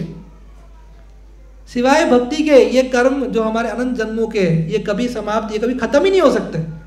और जब तक हमारे कर्म नहीं समाप्त होंगे, जो हमने अनंत जन्मों जो इतने पाप किए, पुण्य किए, ये जब तक समाप्त नहीं होंगे, भगवान इनको जला के राख नहीं कर देंगे भगवान, तब तक हम गोलोक नहीं जा सकते। तो इसलिए ये जो तीनों प्रॉब्लम्स है, यही 3 प्रॉब्लम सबसे मेन। एक तो हमारे अटैचमेंट्स, हमको इतना ज़्यादा अटैचमेंट है कि कोई हमको समझाए, समझाता रहे, 10 साल तक समझाता रहे, हम बोलते हैं हाँ हाँ समझ में, लेकिन हम करते वही है जो दिल कहता है। क्यों? क्योंकि अटैचमेंट्स, वो हृदय ग्रंथि अटैचमेंट से ज़्यादा कि हम दिल की ही सुनते हैं। हम उसकी क्यों नहीं सुनते? किसी साधु संत की क्यों नहीं सुनते? इतने साल सुनने के बाद भी हम उसका कुछ फॉलो क्यों नहीं करते? हम अपने आप में बदलाव क्यों नहीं लेके आते? क्योंकि हृदय ग्रंथि, क्योंकि हमारे हृदय में इतने अटैचमेंट्स है कि हमको उसकी बात पल्ले ही नहीं पड़ती, सिर्फ सुनते हैं। सुनते हैं कुछ लोग तो सिर्फ देखते हैं, ऐसे बैठ जाते सिर्फ देखते हैं, जैसे क्लास में होता है। कुछ लोग देखते हैं और सुनते हैं, हाँ हाँ हाँ हाँ, लेकिन सोचते नहीं है। बस कुछ लोग होते हैं जो देखते हैं, सुनते हैं और सोचते हैं, उस चीज़ पे सोचते हैं। जैसे अगर ये आज का हमारा जो आज का लेक्चर जब 9 o'clock खत्म हो जाएगा, तो एक चीज़ तो हम ध्यान रख सकते हैं कि हमारा 3 प्रॉब्लम क्या है। हमारा पहला प्रॉब्लम है हृदय ग्रंथि। हमें इतने सारे अटैचमेंट्स हैं कि हमें ना किसी की बात भी अंदर जाती नहीं है। हम कोई कितना भी समझाए, कितने भी अच्छे से समझाए, वो पॉइंट अंदर ही नहीं जाता, सिंक नहीं होता अंदर। क्यों? क्योंकि हमारे इतने सारे अटैचमेंट्स हैं कि हमको उस बात पे हम सोचना भी नहीं चाहते। हम सिर्फ हमारे अटैचमेंट्स पे ही सोचते रहते हैं। सुनते हैं लेकिन सोचते वही हैं और करते वही दिल कहता है, क्योंकि वो उनसे अटैचमेंट है। दूसरा हमारा प्रॉब्लम क्या, हमें इतने सारे डाउट्स हैं। आपको क्लियर कट शास्त्रों में जो बताया गया है, एकदम क्लियर कट भगवान जो है भगवत गीता में बता रहे हैं, भगवान बता रहे हैं, एकदम क्लियरली बता रहे हैं कि जो भी आप देख रहे हो इस संसार में, मैं ही उसका संचालक हूं। और भगवान साफ साफ कह रहे भगवत गीता में, आपको मेरे ही शरण में आना है। सर्वधर्मान परित्यज्य माम एकम शरणम व्रज। तुम और कुछ मत, कहीं भी मत जाओ, कुछ मत सोचो और पूरी तरह से मेरी शरणागति में आ जाओ। एकदम क्लियर कट मैसेज है, लेकिन फिर भी हम उस क्लियर कट मैसेज को क्यों नहीं फॉलो करते? एक तो हृदय ग्रंथि और दूसरा डाउट है। डाउट ये है कि सही में भगवान मिल जाएंगे क्या? बोल तो रहे लेकिन सही में मुझे सक्सेस मिलेगा क्या? डाउट बहुत है। तो ये दूसरा प्रॉब्लम है हमारा। हमें कॉन्फिडेंस नहीं है, हमें फेथ नहीं है। भगवान भगवत गीता में कहते हैं अश्रद्धा धना पुरुषा धर्मस्य परंतप अप्राप्य माम निवर्तन्ते मृत्यु संसार सागरात। भगवान बोलते हैं। तो भगवान कहते हैं अश्रद्धा धना पुरुषा, बोल रहे आप लोगों को फेथ नहीं है, या फिर जिन लोगों को फेथ नहीं है, अश्रद्धा धना पुरुष धर्मस्य परंतप। धर्मस्य से वाला इस धर्म में, भक्ति में, मुझ में जिसको फेथ नहीं है, हे परंतप, मतलब अर्जुन को बोल रहे, संबोधित कर रहे हैं, परंतप, हे परंतप अप्राप्य माम, मुझे प्राप्त नहीं करेगा। मतलब फेथ बहुत बड़ा कंडीशन है। और फेथ तब तक नहीं है जब तक डाउट्स है बहुत सारे मन में। तो वो डाउट्स क्लियर करना ये हमारा कर्तव्य है। वो किसी से पूछ कर, समझ कर, मन में जो भी डाउट्स है वो क्लियर करके और इस साइंस को फॉलो करना, भगवान के भक्ति में लगना, ये हमारा कर्तव्य है। तो दूसरा प्रॉब्लम है ये डाउट्स का। तो भगवान बोलते हैं ऐसे लोग मुझे प्राप्त नहीं करते। अप्राप्य माम निवर्तन्ते, बोलते वापस आना पड़ता है किधर? मृत्यु संसार सागरा। तो ये जो मृत्यु संसार मतलब हमारा संसार है कि नहीं? क्योंकि यहाँ पे एक चीज है जो कोई अवॉइड नहीं कर सकता और वो है मृत्यु। तो प फ ब भ म का मतलब है मृत्यु। प फ ब भ मतलब भय। भय करते करते करते, अरे आप देखिए जब मृत्यु का समय आता है तो भी वो इतना घबराया रहता है, बुलाता है, अरे मेरे बेटे को बुलाओ, मेरी आंटी को बुलाओ, मौसी को बुलाओ, इसको बुलाओ, उसको बुलाओ, सबको बुलाओ। और फिर वो एकदम स्ट्रेस में रहता है कि अरे यार सब लोग इधर हो तो फिर मेरे दुकान में कौन है? तो ये जो है यहाँ पे वो हमेशा भय, और उसी भय में देह भी त्याग कर देता है। म मतलब मृत्यु, प फ ब भ म। तो भगवान यही बोल रहे हैं मृत्यु संसार। ये जो संसार है इसमें ये एक चीज कोई अवॉइड नहीं कर सकता। वो जो है शरीर त्यागने के बहुत सारे तरीके हैं, कोई कैसे त्यागता है, कोई कैसे त्यागता है। शरीर जो एक मशीन है, आप यहाँ पे हाथ रख के देखिए वो टिक टिक टिक टिक टिक टिक टिक टिक टिक टिक, जैसे कार का इंजन चलता है, चलता है तो अच्छी बात है। लेकिन जब वो कुछ प्रॉब्लम हो जाता तो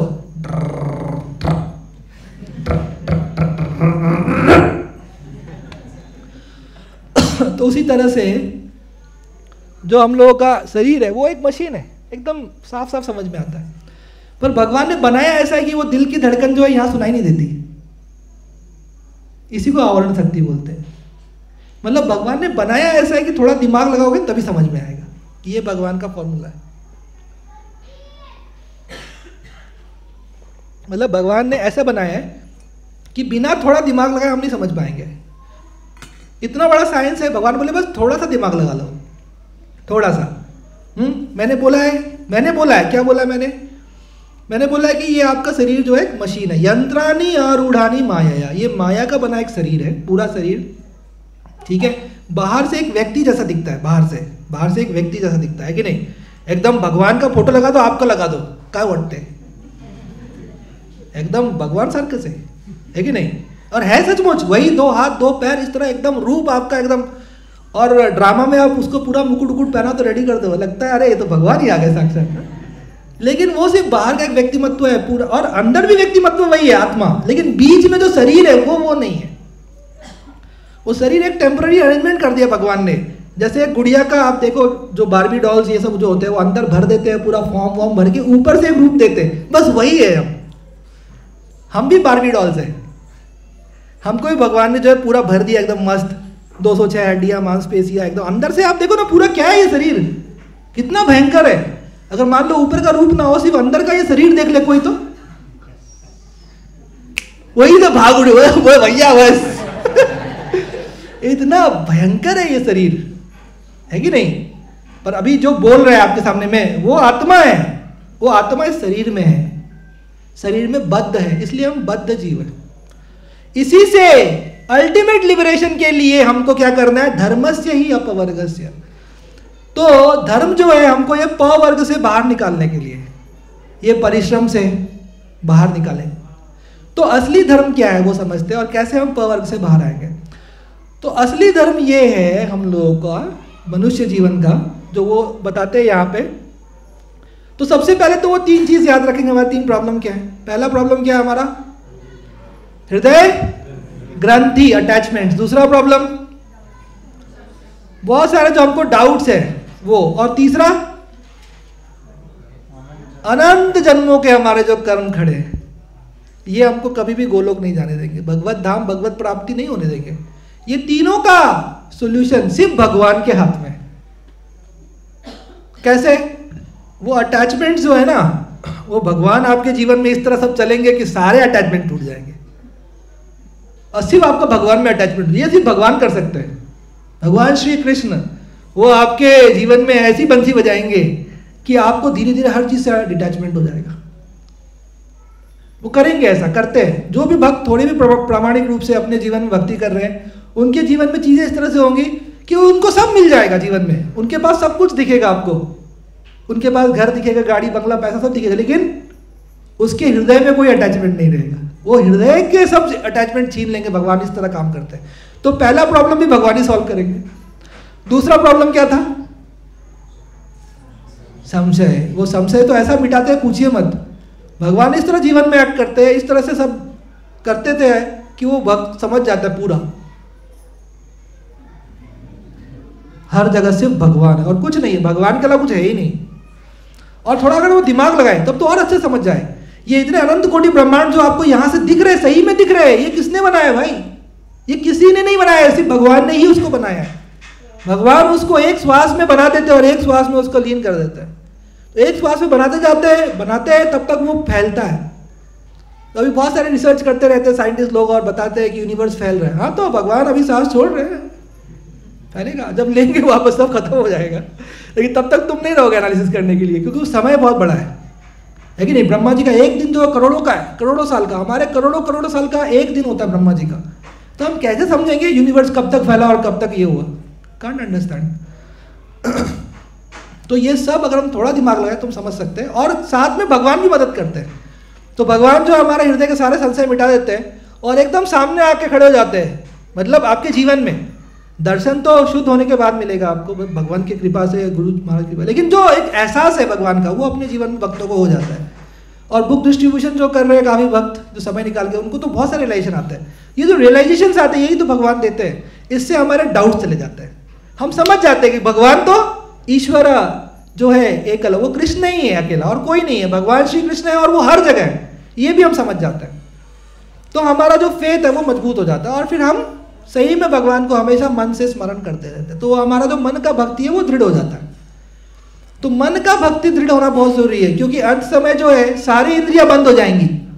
आप आंख से भगवान का फोटो नहीं देख पाएंगे, आप मुंह से भगवान का नाम नहीं ले पाएंगे, सिर्फ बचेगा क्या लास्ट में? मन। वो मन से ही भगवान का स्मरण कर पाएंगे, उतना ही। तो मन को एक हमें हमेशा आदत डालनी है कि हम मन से भगवान का स्मरण करें। और तीसरा, अनंत जन्मों के हमारे कर्म कौन भस्म करेगा? भगवान। वो भगवत गीता में इसका वचन देते हैं, वो प्रॉमिस करते हैं, बोलते हैं सर्वधर्मान परित्यज्य माम एकम शरणम व्रज। लेकिन पहला कंडीशन बहुत तगड़ा है, माम एकम एकम, माम एकम, ऐसा बोलता है, देन यू आर वेलकम। क्या बोले भगवान? भगवान कह रहे हैं कि माम एकम शरणम व्रज अहम त्वाम सर्व पापेभ्यो मोक्षयिष्यामि मा शुचः।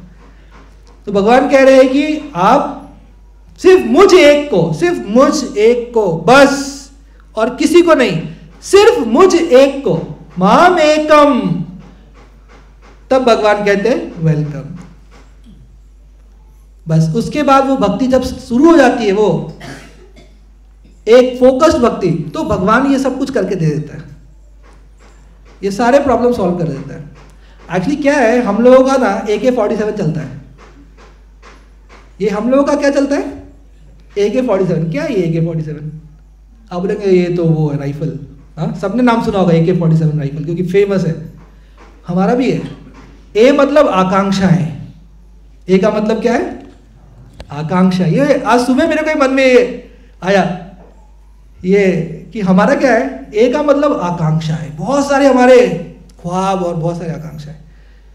के का मतलब कामना है, इतनी सारे हमारे मन में डिजायर्स आते रहते, देखो ना, है कि नहीं? और आजकल तो मोबाइल की वजह से तो आप जो नहीं सोच सकते वो भी वो आपको बताएगा, मोर ऑप्शंस, मोर मेन्यू देगा कि भाई तुम इतना ही सोचे थे, रुको रुको और ये भी सोचो, अच्छा और सोचो। मतलब वो जो है वो आकांक्षा और कामनाएं जो इतनी मल्टीप्लाई कर दी मोबाइल ने, तो और आफत कर दी। 4 का मतलब क्या? चारों युग में हम यही करते आए अनंत जीवन से। और 7 का मतलब 7 दिन, है कि नहीं? AK-47 हम यही काम कर रहे हैं और हम भगवान को अपने कामनाओं से छल नहीं कर रहे हैं। भगवान के सामने भी आते हैं मंदिर में, तो हम AK-47 लेकर खड़े रहते हैं, मेरे ये डिमांड पूरा करो, तो एक नारियल फोड़ूंगा। भगवान बोलते हैं यार इधर ही फोड़ लो। अनंत जन्म हो गए समझा दे कि तुमको यहां आके नारियल नहीं फोड़ना है, तुमको अपना जो संसार में तुम अटके हो, ये नारियल रूपी संसार, इसको फोड़ना है। तो हम समझ नहीं पा रहे हैं। तो हमारा जो है वो आकांक्षा और कामना, वो चारों युग में हम यही करते हैं, 7 दिन हम यही कर रहे हैं। वो AK-47 लेके हम खड़े भगवान के सामने और भगवान को छलनी करते रहते हैं हमेशा। भगवान चाहते हैं कि वो शुद्ध प्रेम करे भक्त, और भगवान उससे अनंत प्रेम जो देना चाहते हैं, जो उनके पास रखा है वो तिजोरी में जो भगवान रखे हैं, गोलो के प्रेम धन हरि नाम संकीर्तन, वो भगवान जो देना चाहते हैं अनंत प्रेम जीव को, वो जीव लेना नहीं चाहता। वो बोलता नहीं ये अनंत प्रेम नहीं चाहिए मुझे, थोड़ा सा ये बस इधर का ये दे दो, उधर का वो बस। तो बस इसी चक्कर में जो है हम लोग इस संसार में अटके हुए हैं। हम लोग इतने बड़े त्यागी हैं कि हम लोग जो भगवान से मिलने वाला अनंत सुख है वो भी त्याग दिए। तो भगवान बोलते मुझे ऐसे त्यागियों की जरूरत नहीं है कि नहीं? मुझे भक्तों की जरूरत है जो मुझसे प्रेम करे और जिनसे मैं प्रेम का आदान प्रदान करूं। तो इसलिए भगवान ने ये सारा संसार बनाया है और इसी के लिए जीवों को बनाया है। सारे जीवों को भगवान ने इसलिए बनाया है ताकि वो उनसे प्रेम का आदान प्रदान करके अनंत आनंद को प्राप्त कर सके। तो ये जो है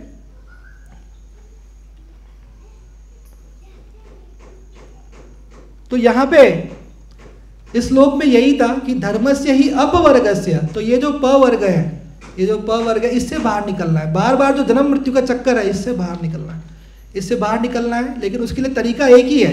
वो तरीका ये है कि जब हम सही धर्म अपनाएंगे, और सही धर्म जो है वो है भागवत धर्म। भागवत धर्म मतलब भगवान श्री कृष्ण की सेवा, स्तुति, उनका श्रवण, उनके कथा का श्रवण, उनके नाम का संकीर्तन, उनके गुणों का गुणगान करना और उनकी सेवा करना। आप अनंत तरीके से उनकी सेवा कर सकते हैं। कोई बाधा, कोई रूल्स रेगुलेशन नहीं है भगवान की सेवा में। बस एक ही रूल रेगुलेशन है, वो है नियम सिर्फ प्रेम का, कि जो भी हम सेवा कर रहे हैं वो मन से और प्रेम से होना चाहिए। हम कितना कर रहे हैं, कितना कम ज़्यादा, वो इम्पोर्टेंट नहीं है।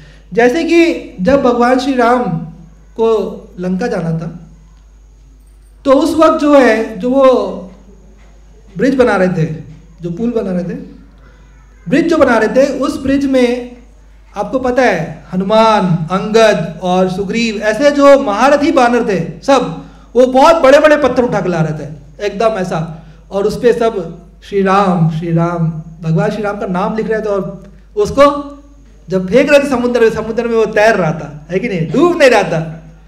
तो भगवान का जब नाम लिख दिया गया वो डूब नहीं रहा था।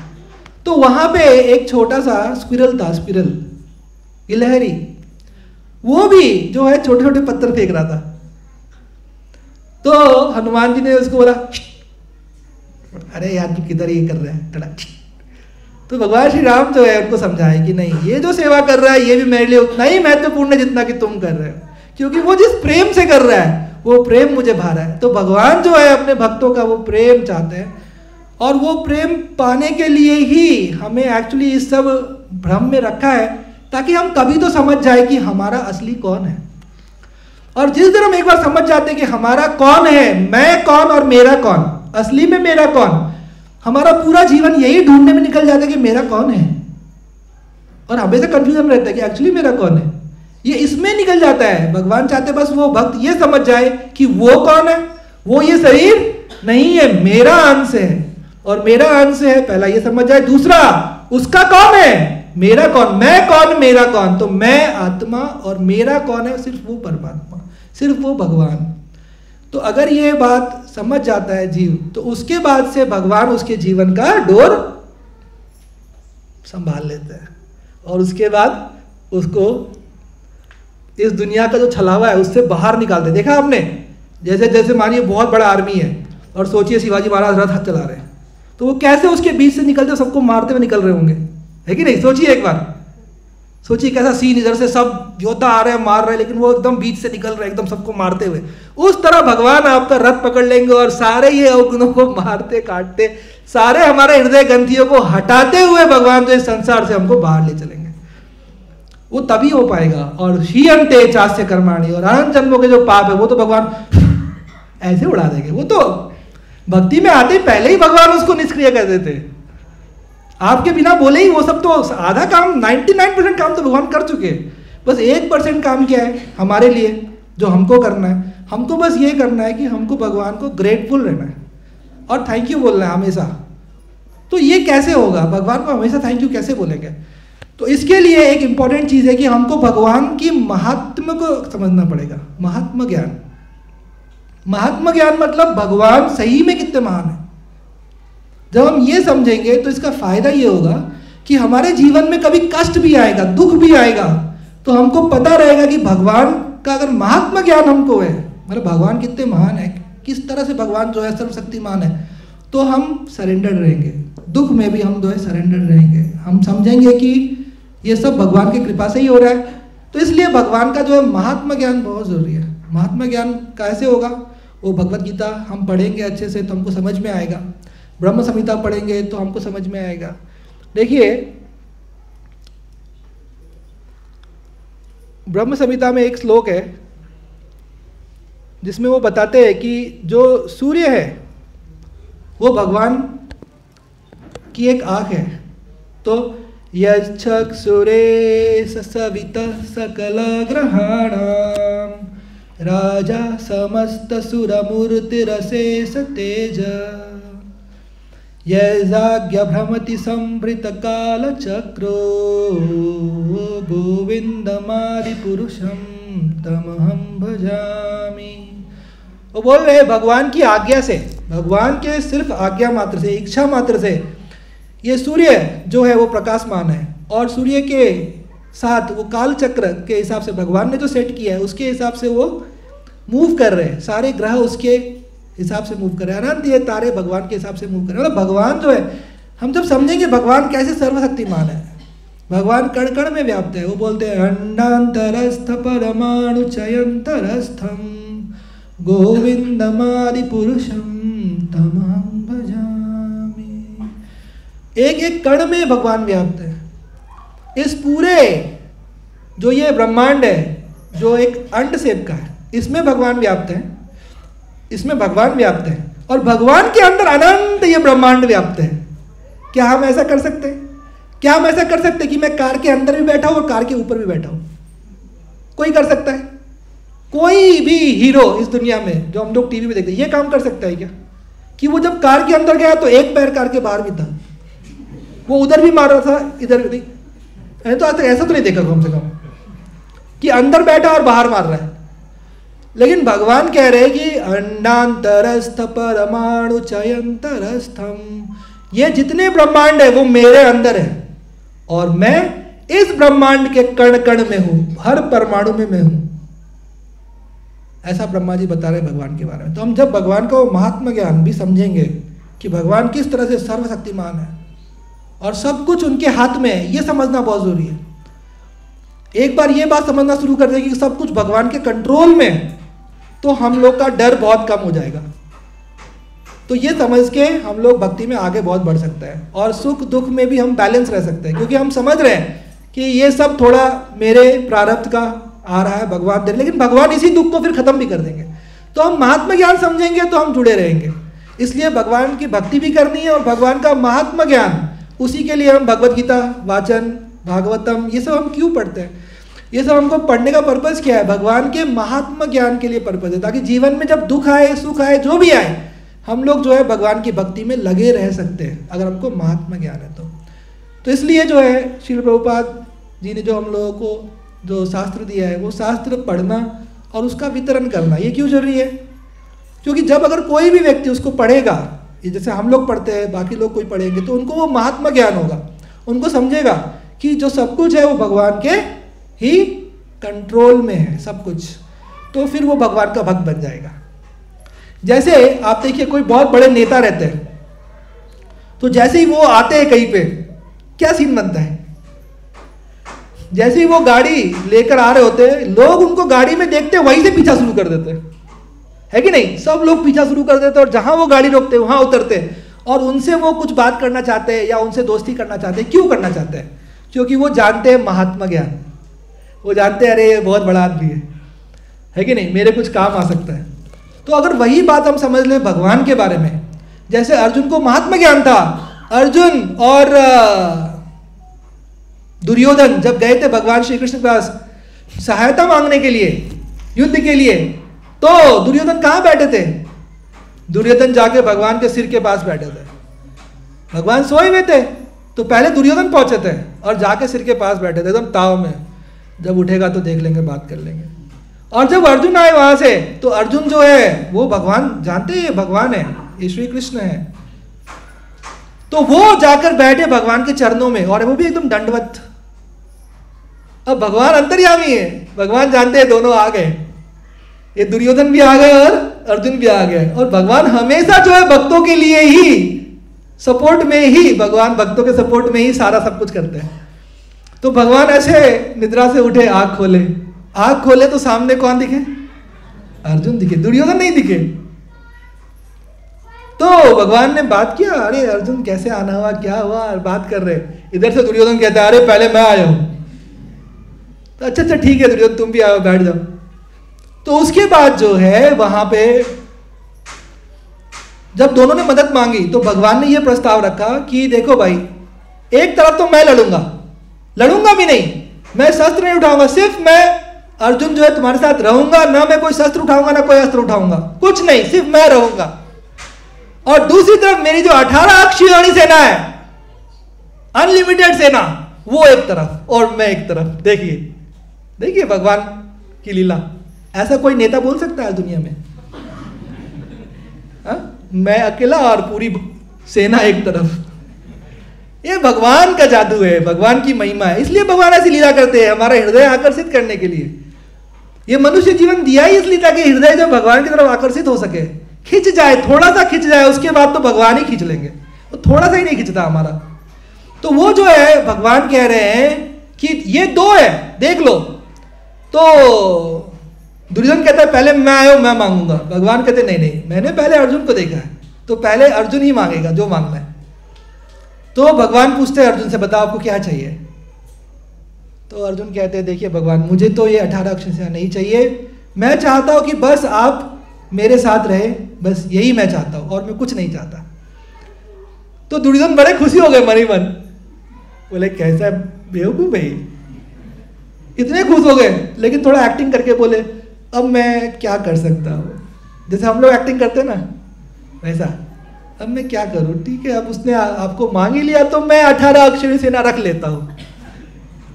तो इस तरह से जो है मैं ये कह रहा था कि जो भक्त हैं उनको भगवान पे जो है पूरा भरोसा रहता है, और अंत में हम जानते हैं कि विजय किसका हुआ है कि नहीं। यत्र योगेश्वर कृष्ण यत्र पार्थ धनुर्धरा तत्र श्री विजयो भूतिर धृतिर नितिर मतिर ममा, कहते हैं भगवद गीता में श्लोक है, यत्र योगेश्वर कृष्ण यत्र पार्थ धनुर्धरा तत्र श्री विजयो भूतिर, वहीं पे विजय होगा। और हम जानते हैं किस तरह से भगवान ने जो है, हमने पूरा देख रखा है, टीवी पे भी देखा है, सुना भी है, किस तरह भगवान अलग अलग अलग लीला करके उन्होंने फाइनली जो है पांडवों को विजयी बना दिया। तो ये हमारे लिए बहुत इम्पोर्टेंट है कि हम लोग जो है ये समझे कि हम लोग भगवान का महात्मा ज्ञान, ये हमारे लिए समझना बहुत ज़रूरी है। जितना जितना हम ये लीला सुनेंगे भगवान का, उतना हम समझेंगे कि भगवान हमेशा अपने भक्तों को संरक्षण देते हैं। रक्षिष्यति इति विश्वासो, ये जो है ये भक्ति का एक बहुत बड़ा अंग है। ये रक्षिष्यति इति विश्वासो, भगवान जो है मेरी रक्षा करने वाले हैं हमेशा हर वक्त, ये विश्वास रखना ये बहुत बड़ी बात है, ये भक्ति का एक प्रमुख अंग है। एक बहुत ही सुंदर श्लोक है जिसमें कहते हैं सर्वोपा, आप भी गाइए मेरे साथ, सर्वोपाधि विनिर्मुक्तम तत्परत्वेन निर्मलम ऋषिकेन ऋषिकेश सेवनम भक्तिरुच्यते। अब यहाँ बता रहे कि मतलब भक्ति क्या है, तो बता रहे सर्वोपाधि विनिर्मुक्तम। सर्वोपाधि, आप देखिए हमारे पास बहुत सारी उपाधियाँ हैं, जैसे मेरे पास एक उपाधि है, मैं चैतन्य अकेडमी में HOD हूँ, फिजिक्स डिपार्टमेंट में एक फैकल्टी हूँ, एक उपाधि है कि नहीं। ऐसे और बहुत सारी उपाधियाँ हैं होंगी हमारे पास, कोई डायरेक्टर है, कोई CEO है, कोई मैनेजर है, और अलग अलग उपाधियाँ और डाल रखी है हम लोगों ने। मैं हिंदू हूँ, मैं ब्राह्मण हूँ, मैं ब्राह्मण में भी ये वाला ब्राह्मण हूँ, वैसा भी रहता है। हाँ, वो बताते हैं अरे नहीं मैं वो नहीं, मैं ये वाला ब्राह्मण हूँ। अच्छा अच्छा अच्छा अच्छा, फिर सब अलग अलग तरह की जो उपाधियाँ हैं हमारे पास, और हर चीज़ से जो हम कनेक्ट हो गए, तो बोले सर्वोपाधि विनिर्मुक्तम, वो सारी उपाधियों को पहले छोड़ना पड़ेगा। भगवान के सामने हमको अहंकार छोड़ना पड़ेगा। भगवान के सामने हमारा अहंकार क्या होना चाहिए, भगवान मैं आपका नित्य दास हूँ, मैं आपका नित्य सेवक हूँ। तो ऐसा ही अहंकार, ऐसा ही इसको ट्रू ईगो बोलते हैं। तो वही हमको भक्तों के संग में भी हमको वही चाहिए कि मैं भक्तों का दास हूँ, मैं भगवान का दास हूँ। वो जो फीलिंग है वहाँ पे उपाधि, वो धीरे धीरे प्रैक्टिस के द्वारा कम होते जाता है। वो हमको प्रैक्टिस करना है भक्ति में आके, सर्वोपाधि विनिर्मुक्तम, ये इंपॉर्टेंट है। पर हम लोग करते क्या है, हम लोग भक्ति में आके भी और उपाधियाँ लेते हैं और ऐड करते हैं। तो जो हमको मन में वो सारी उपाधियाँ छोड़नी है, वो सारे अटैचमेंट, सारे पोस्ट पोजीशन जो हम नहीं, सेवा करना है उस पोस्ट में रह के, उससे हमको जो मन में जो अटैचमेंट है वो हमको छोड़ना है। तो वो सारे जब हम छोड़ेंगे और भगवान के आके हम नतमस्तक हो जाएंगे, सही में सिर्फ सिर नहीं झुकाना है, वो मन के साथ सिर को झुकाना है। मतलब मन में वो समझना है कि भगवान आप अनंत ब्रह्मांड के स्वामी हो और मैं सिर्फ एक अंश हूँ, मेरी कोई पात्रता नहीं है। जैसे अभी हम, जैसे मैं ये बोल रहा हूँ, लेक्चर दे रहा हूँ, मेरी कोई पात्रता नहीं है, क्योंकि ये सारा ज्ञान कुछ भी मैंने अपने आप नहीं ढूंढा है, ये सारा मुझे मिला है। तो अगर मुझे मिला है तो फिर मुझे इस चीज़ का क्या नहीं होना चाहिए? ऑफ कोर्स मुझे इस चीज़ का घमंड नहीं होना चाहिए, इस चीज़ का मुझे गुरूर, इसको लेकर मुझे मन में एक उपाधि नहीं लेनी चाहिए। तो क्योंकि हमको जो भी मिल रहा है, ये तो शरीर मिला है, ये भी हमने नहीं बनाया, कुछ भी नहीं बनाया। अगर हम थोड़ा सोचेंगे इसके बारे में कि हमको सब कुछ मिला है, तो हम सर्वोपाधि विनिर्मुक्तम होंगे। धीरे धीरे धीरे धीरे मन में वो भाव बनेगा कि जो सब कुछ मिला है वो भगवान की कृपा से मिला है। तो फिर हम सर्वोपाधि विनिर्मुक्तम, तो हम उस सारी उपाधियों से मुक्त होंगे। तत्परत्वेन निर्मलम, और हमारा तो हृदय है वो निर्मल हो जाएगा। भगवान श्री राम कहते हैं, रामायण में है, मोहि छल कपट छिद्र न भावा, निर्मल मन जन सोई मई पावा। भगवान कहते हैं, श्री राम क्या कहते हैं कि जिसके हृदय में छल कपट छिद्र है, ये नहीं बोला जिसके हृदय में काम क्रोध लोभ है, ये नहीं बोला। काम क्रोध लोभ ये आसानी से नहीं जाएंगे, लेकिन हम मानते नहीं ना कि हम कामी हैं, हम क्रोधी हैं। भगवान कहते बस वो मान लो। अनंत जन्मों में तुमने अनंत पाप किए, एक बार मान लो। जैसे हम बच्चों से कैसे बात करते हैं, तू एक केलस ना सांग, खरा सांग, तूने एक केलस ना, तू एक बार बोलता हो मियाँ से, तो हम लोग बोलते ठीक है आता सुना बोलते ना। बस भगवान उतना ही चाहते हैं, लेकिन हमारे हृदय में छल कपट इतना भरा है कि हमको कोई अपनी एक गलती बता दे, नहीं ऐसा नहीं हुआ था, नहीं ये ऐसा थोड़ी ना हुआ था, तो बस ये प्रॉब्लम है। तो वो भगवान के आगे हम इस भाव से कभी जा ही नहीं पाते। तत्परत्वेन निर्मलम, तो हम ये अहंकार नहीं छोड़ पा रहे। हम लोग ये थोड़ा थोड़ा भी कम करें, अगर थोड़ा थोड़ा भी कम करें तो हम प्रामाणिक हो गए। और हम थोड़ा भी, मैं नहीं बोल रहा 100% ये समझ रहे जाएगा, वो तो भगवान की कृपा से जाएगा 100%, लेकिन जब हम थोड़ा भी कम करने का प्रयत्न मात्र करेंगे, प्रयत्न मात्र भी करेंगे, भगवान हमसे बहुत प्रसन्न हो जाता है। और फिर वो समझ जाते कि ये प्रामाणिक है, मतलब ये समझ गया है कि भक्ति में करना क्या होता है। भक्ति में ये नहीं सिद्ध करना होता है कि हम बहुत भक्ति कर रहे हैं, हम बहुत आगे बढ़ गए, ये नहीं सिद्ध करना होता है। भक्ति में ये हमको सोचना होता है कि हम कौन है एक्चुअली। हम अनंत जन्मों से करने वाले पाप आत्मा हैं। हम ऐसे आत्मा हैं हम लोग कि हम अनंत जन्मों से पाप करते हुए आ रहे हैं, तो हमारी पाप करने की प्रवृत्ति है। वो पाप करने की प्रवृत्ति है, बस एक चिंगारी की जरूरी है। जैसे एक चिंगारी मिला, फिर से वो सारा जो राक्षस रूप है हमारा बाहर आ जाता है। तो इसका मतलब क्या है? इसका मतलब ये है कि हम ये मान ही नहीं रहे कि हमारे अंदर बहुत पाप है, हमारे अंदर दुर्गुण है, हमारे अंदर बहुत कमी है, ये हम नहीं मान रहे। तो भक्ति जो है ये प्रोसेस है। सर्वोपाधि विनिर्मुक्तम कैसे होगा? कोई सर्वोपाधि विनिर्मुक्तम कैसे होगा? वो तभी होगा जब वो मानेगा कि मेरे अंदर ये कमियां है, मेरे अंदर ये प्रॉब्लम्स है, तब तो वो सर्वोपाधि विनिर्मुक्तम, तब तो रोएगा भगवान के आगे। नहीं तो रोएगा कैसे? आंसू कैसे आएंगे आंखों में? हृदय पिघलेगा कैसे? भक्ति जो है वो प्रोसेस यही है ना, जिसमें हृदय पिघल जाए, इंसान का हृदय पिघल जाए, रोना शुरू कर दे और समझ में आए कि मैं ही सबसे बड़ा पापी हूं। मैं इस लायक ही नहीं कि मुझे भक्ति मिले, मैं इस लायक ही नहीं कि मैं इस सभा में बैठूं या मैं कुछ कहूं भगवान के बारे में, मैं उस लायक नहीं हूं। भगवान ने मुझे वो थोड़ी सी पात्रता दी है। तो ये जो प्रोसेस है ये बहुत इंपॉर्टेंट है, धीरे धीरे समझना। सबसे पहले क्या है? मैं ये शरीर हूं, ये भी एक उपाधि है।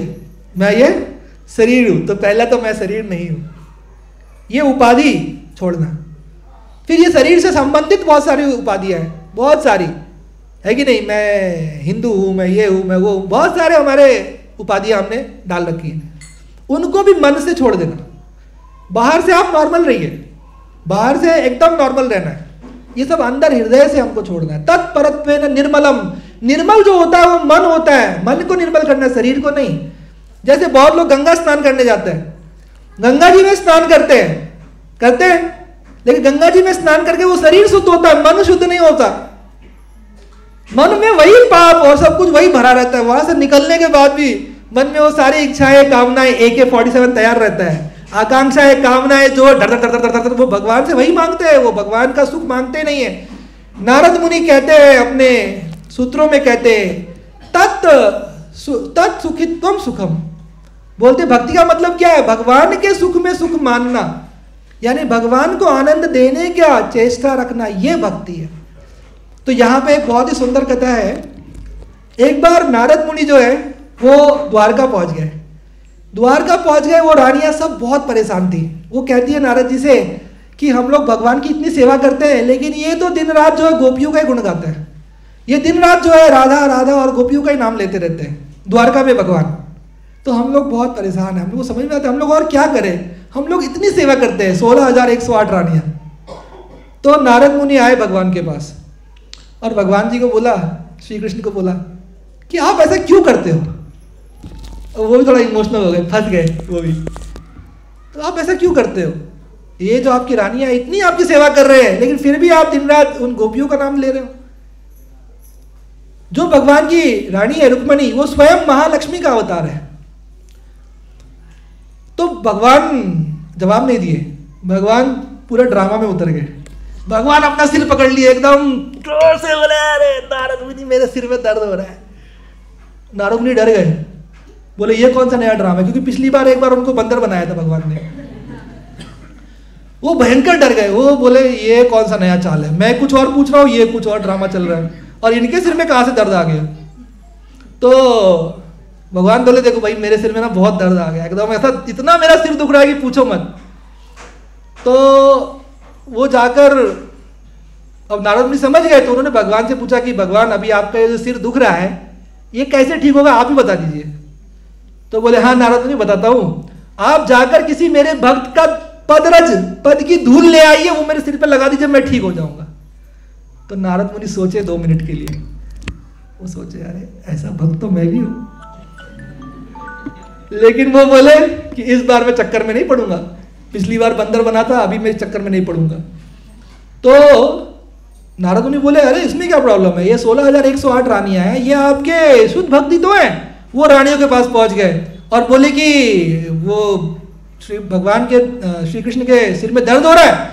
उन्होंने कहा है कि अगर तुम किसी भी एक शुद्ध भक्त का पद का रज ले आओ, पद की धूल ले आकर मेरे सिर पर लगा, मैं ठीक हो जाऊंगा। तो आप सब जो रानियां हैं अपने चरणों की धूल दे दो, मैं जाके उनको दे दूंगा। तो वो सारी रानियां नाराज हो गई, बोली आप ये क्या कह रहे हैं, वो हमारे स्वामी हैं, हमारे पति देव हैं, हम उनको अपने चरणों की धूल कैसे दे सकते। तो नारद मुनि बोले अरे यार अब क्या करूं, अब कहाँ जाऊं। तो वो फिर बहुत सारे ऋषियों के पास गए, बहुत सारे ऋषियों मुनि के पास गए और बोले कि इस तरह से भगवान के सिर में दर्द हो रहा है और भगवान जो है आपके चरणों की धूल चाहता है। तो वो स्वामी और सब ऋषि क्या बोले, वो बोले अरे यार अनंत जन्मों से हम उनके धूल पाने के लिए तड़प रहे हैं और तुम कह रहे हो कि हम उनको अपना धूल दे दें। तो वो लोग भी मना कर दिए। इसके बाद वो फिर वापस लौट गया भगवान के पास। वो बोले अरे कोई है ही नहीं जो आपका ये कंडीशन पूरा करे। भगवान बोले अरे तुम कहाँ गए थे, अब तुम वृंदावन जाओ, ब्रज गोपियों के पास जाओ और उनसे जाके धूल लो। नारद मुनि फिर बोले अरे फिर से गोपियां, अभी तो समझाया था सुबह आपको गोपियों का नाम मत लो, और फिर वही गोपियां। तो बोले लेकिन भगवान बोले लेकिन तुमको वही मिलेगा, जाना तो वही पड़ेगा। तो नारद मुनि बोले चलो जाते हैं। तो नारद मुनि जब वृंदावन पहुंचे, तो वृंदावन में जब पहुंचे और उन्होंने गोपियों को बताया कि इस तरह से जो आपके श्याम सुंदर हैं उनके सिर में बहुत दर्द हो रहा है, और उन्होंने कहा है कि अगर मेरा कोई भी भक्त अपने चरणों का रज मुझे दे देगा, धूल दे देगा और मैं लगाऊं ठीक हो जाऊंगा। सारी गोपियां गई और यमुना में पैर गीला किया और पैर में पूरा कीचड़ लगा लगा के बोला जितना चाहिए उतना ले जाओ नारद मुनि, चाहिए तो आप एक कण नहीं आप पूरे क्विंटल लेके जाओ। तो नारद मुनि चक्कर खा गए, पहली बार नारद मुनि चक्कर खा गए। बोले ये क्या है। वो बोले आप लोगों को तनिक भी डर नहीं लग रहा, आप किसको अपने चरणों का धूल देने जा रहे हैं, जिनके चरणों के धूल के लिए सब लोग व्याकुल रहते हैं। तो मैंने एक ऐसा आप लोग सुना होगा ये भजन, राधे तेरे चरणों की श्यामा तेरे चरणों की, गर धूल जो मिल जाए सच कहता हूँ मेरी तकदीर बदल जाए। ये वो ऋषि तो वो बोल रहे हैं कि संसार में सब लोग जो है आपके पद का धूल पाने के तड़प रहे हैं जिन भगवान का, उनको आप दे रहे हैं। आपको डर नहीं है कि आपके साथ क्या होगा, आपको कितना पाप आपके ऊपर हावी हो जाएगा। वो बोले नारद मुनि हमको कोई डर नहीं है, क्योंकि हम अनंत बार स्वर्ग और सब कुछ हम भोग चुके हैं, सब बुरा भला सब भोग चुके हैं। लेकिन अगर हमारे श्याम सुंदर को एक क्षण के लिए भी अगर आनंद मिल सकता है तो हम अनंत जन्म नरक भोगने को भी तैयार है, हमें कोई प्रॉब्लम नहीं, आप तुरंत लेके जाइए। नारद मुनि पूरा चकरा गए। अब वो समझ गए कि भगवान जो है दिन रात क्यों वो विरह में वहां द्वारका में क्यों वो दिन रात गोपियों का नाम लेते, उनको जवाब मिल गया। यानी भगवान ने उनको प्रैक्टिकल वो जवाब दिलवा दिया, थ्योरेटिकल नहीं, प्रैक्टिकली लीला करके भगवान जो है उनको ये दे दिए कि वो एकदम शुद्ध निष्काम भक्त जिसको कहते हैं, जो अपना सुख नहीं चाहता, तत् सुखम सुखित्वम, सिर्फ भगवान को सुख मिल जाए यही हमारे जीवन का सुख है, इसी को निष्काम भक्ति बोलता है। तो निष्काम भक्ति मतलब जहां अपने सुख की कोई आकांक्षा, अपने सुख की कोई इच्छा नहीं है, वहां सिर्फ और सिर्फ भगवान के सुख की इच्छा है। तत् सुखम, ये पूरा एक सूत्र बनाया, सूत्र नारद जी ने। भक्ति का क्या मतलब है, ये एक 3 वर्ड में, तत् सुखम सुखित्व। भगवान के सुख में जो अपना सुख माने या उसी में अपना सुख समझे, तो नारद मुनि कहते हैं बस यही भक्ति है, यही शुद्ध भक्ति है, निष्काम भक्ति। जहां पे वो जो भी कर रहा है सेवा, वो भगवान के आनंद के लिए कर रहा है, अपने सुख के लिए नहीं, अपनी उपाधि के लिए नहीं, अपने ईगो के लिए नहीं, कुछ भी नहीं, वो तत्परत्वेन निर्मलम। तो वही हमारा चल रहा था।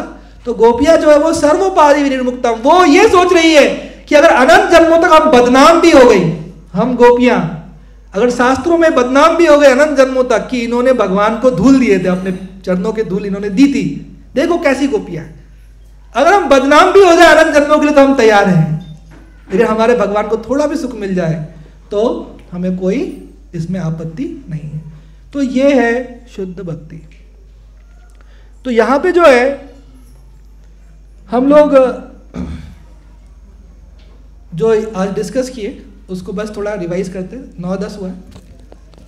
तो सबसे इम्पोर्टेंट तो ये है हम लोग को, क्योंकि हम लोग अभी साधक हैं, हम लोग साधना कर रहे हैं और बहुत सारे प्रॉब्लम फेस कर रहे हैं हम लोग हमारे लाइफ में, प्रैक्टिकल लाइफ में और भक्ति में, और बहुत हमारा मन डिस्टर्ब रहता है। ये हम लोग देख सकते हैं, हमारा जो माइंड है वो छोटी छोटी चीज़ में एकदम डिस्टर्ब हो जाता है। तो सबसे पहला मतलब कंक्लूजन पे हम लोग आ जाते हैं। तो सबसे पहला जो है हम लोग को ये समझना है कि हमारे 3 प्रॉब्लम्स क्या है। तो सबसे पहला प्रॉब्लम क्या था, सबसे पहला प्रॉब्लम, इसको एकदम हमें हमेशा याद रखना है, हमको हमेशा याद रखना है कि हमारा जो हृदय ग्रंथि, हमारा जो अटैचमेंट्स है, वो हमारा दिल बहुत जगह ना ऐसा अटका है कि मैंने आपको बताया, थोड़ा भी कोई उसको ठेस पहुंचाए, थोड़ा भी, तुरंत हम लोग अलग ही रूप धारण कर लेते हैं। कोई भी हमारे किसी भी जहाँ भी हमारा माइंड अटैच्ड है उसके विपरीत कोई कुछ बोल दे, ये आप देख सकते हैं, आपके ऑफिस में देख सकते हैं, आपने बॉस का नेचर देखो, आपने पड़ोसी का नेचर देखो, आप समझेगा सब कुछ ठीक है तब तक ठीक है, लेकिन जैसे ही कुछ बोला तो आप देखोगे पूरा एकदम वो रिलेशन टूट जाता है। क्यों? हृदय ग्रंथि। ऐसे बहुत सारे हृदय ग्रंथि पहला प्रॉब्लम हमारे हृदय में है, तो उसको हमको समझना पड़ेगा कि मेरा अटैचमेंट्स क्या क्या है। वो भगवान पूरा खोल के बताते हैं, भगवान डॉक्टर है, वो ऐसा ऑपरेशन करते हैं आपको पूरा समझता है, अच्छा सही बात है। लेकिन उस वक्त हम करते क्या है, हम भगवान को थैंक यू नहीं बोलते, हम उल्टा भगवान को क्या करते हैं, गुस्सा करते हैं, मेरे जीवन में ऐसा क्यों किया। अरे भगवान बोल रहे, अरे यार मैं तुमको दिखा रहा हूं तुम्हारे हृदय में क्या क्या है, वो हम नहीं समझते। भगवान मदद कर रहे हैं। एक डॉक्टर डायग्नोसिस करता है, डायग्नोसिस नहीं करेगा तो कैसे बताएगा कि आपके शरीर में क्या प्रॉब्लम चल रहा है। तो भगवान करते हैं डायग्नोसिस, और भगवान पहले ही जानते हैं क्या क्या प्रॉब्लम है। वो ऐसा सब ऑपरेशन करते हैं कि आपके सामने आता है सब, कि हमारे अंदर कितना क्रोध है, कितना हमारे अंदर काम वासना, क्रोध, लोभ, ये कितना भरा पड़ा है हमारे अंदर, वो ऐसे सामने लाके दिखाता है एकदम। लेकिन हम सब देखते ही नहीं, हम ढक लेते हैं, नहीं नहीं नहीं मेरे अंदर कोई दिक्कत नहीं है, मेरे अंदर ना कोई काम है, ना क्रोध है, ना लोभ है, कुछ नहीं है मेरे अंदर, मैं तो 100% एकदम परफेक्ट हूँ। तो भगवान अनंत जन्मों से वही तो दिखाने की कोशिश कर रहे हैं, लेकिन हम देखते नहीं है, दिखा रहे हैं पर देखते ही नहीं है। एक बार अगर हमको देखें और समझे कि हमारे हृदय में कितने सारे प्रॉब्लम्स हैं, ये हम समझे अगर, तो हम हृदय ग्रंथियों को खोलेंगे धीरे धीरे, फिर उसको खोलेंगे भक्ति करके। नहीं कैसे खोलेंगे, अपने आप को पापी मानेंगे कि नहीं मैं सही में मैंने बहुत पाप किए, मैं बहुत बड़ा पापी हूँ, मैं बहुत दुराचारी हूँ, मैं बहुत क्रोधी हूँ, मैं बहुत कामी हूँ, ये सब खुलता जाएगा। जैसे जैसे मानते जाएंगे हृदय ग्रंथियाँ खुलती जाएंगी। तत्परत्वेन निर्मलम। तो फिर वो हृदय कैसा हो जाएगा? तब वो निर्मल होगा, वो तब भगवान उसमें प्रवेश कर पाएंगे, भगवान का प्रेम हम समझ पाएंगे, भगवान को समझ पाएंगे, भगवान की कृपा। तो भगवान जो है, हा? सुनता हूँ तेरी रहमत, ये लाइन भी सुना होगा आपने, सुनता हूँ तेरी रहमत। तो वो कह रहे हैं कि हर वक्त बरसती है। भगवान, मैंने सुना है कि आपकी जो रहमत है वो हर वक्त बरसती है। भगवान की कृपा बरस रही है तभी हम जीवित हैं। एक भी अन्न जो है साइंटिस्ट बना नहीं सकते, एक्चुअली फ्रॉम द स्क्रैच नहीं बना सकते। तो भगवान की ही कृपा से हम जीवित हैं। ये शरीर हमको मिला हुआ है, ये सब कुछ हमको मिल रखा है, ये पूरा लेबोरेटरी भगवान का मिल रखा है सुनने के लिए और समझने के लिए। जय श्री जगन्नाथ बलदेव सुधा महारानी की जय, श्री गौर निताय भगवान की जय, श्री प्रभुपाद की जय। तो ये दूसरा था। और दूसरा था कि हम, हमारे हृदय में जो संशय हैं बहुत सारे, वो संशय हमको मिटाने हैं। तीसरा, जो हमारे अनंत जन्मों के कर्म है, ये सारा जो हमारा प्रॉब्लम है, ये सिर्फ और सिर्फ भक्ति करके ये सब खत्म हो सकता है। तो ये है, और भी हमने काफ़ी कुछ डिस्कस किया, लेकिन पूरा सब कुछ याद नहीं रहता है। तो एटलीस्ट जो मेन पॉइंट है ये हम समझ सकते हैं। तो अपवर्ग जो था वो ये था कि ये प फ ब व म, इससे बाहर निकलना तो हमको भक्ति करनी पड़ेगी, और भक्ति ही हमको ये प वर्ग से बाहर निकाल सकती है। लेकिन भक्ति करनी कैसे वो बताया, वो नारद ने बताया, तत् सुखम सुखित्वम। भगवान की सेवा करनी है कैसे? उनकी सुख के लिए। तो ये फॉर्मूला है, फॉर्मूला मतलब पूरा लेक्चर होने के बाद फॉर्मूला कुछ होने चाहिए कि हम क्या याद रखें। तो हमको याद ये रखना है, तत् सुखम सुखित्वम। भगवान के सुख में ही हमको अपना सुख मानना है, और भगवान की सेवा इस तरह करनी है, भगवान को आनंद प्राप्त हो इस तरह से हमको सेवा करनी है। तथा ब्रज गोपिका नाम, ये उनका एक और सूत्र है नारद मुनि का, कि इस तरह सेवा करिए, ये सबसे बेस्ट वे है टू सर्व कृष्णा। तो इसमें जो है भगवान आपको प्राप्त हो जाएंगे बहुत ही अपने असली रूप में। भगवान जो है त्रिभंग ललितम, और जो है उनका असली स्वरूप, उसमें भगवान हमको प्राप्त हो जाएंगे अगर हमारा ये फॉर्मूला हम अपना ले तो ये बहुत इंपॉर्टेंट है।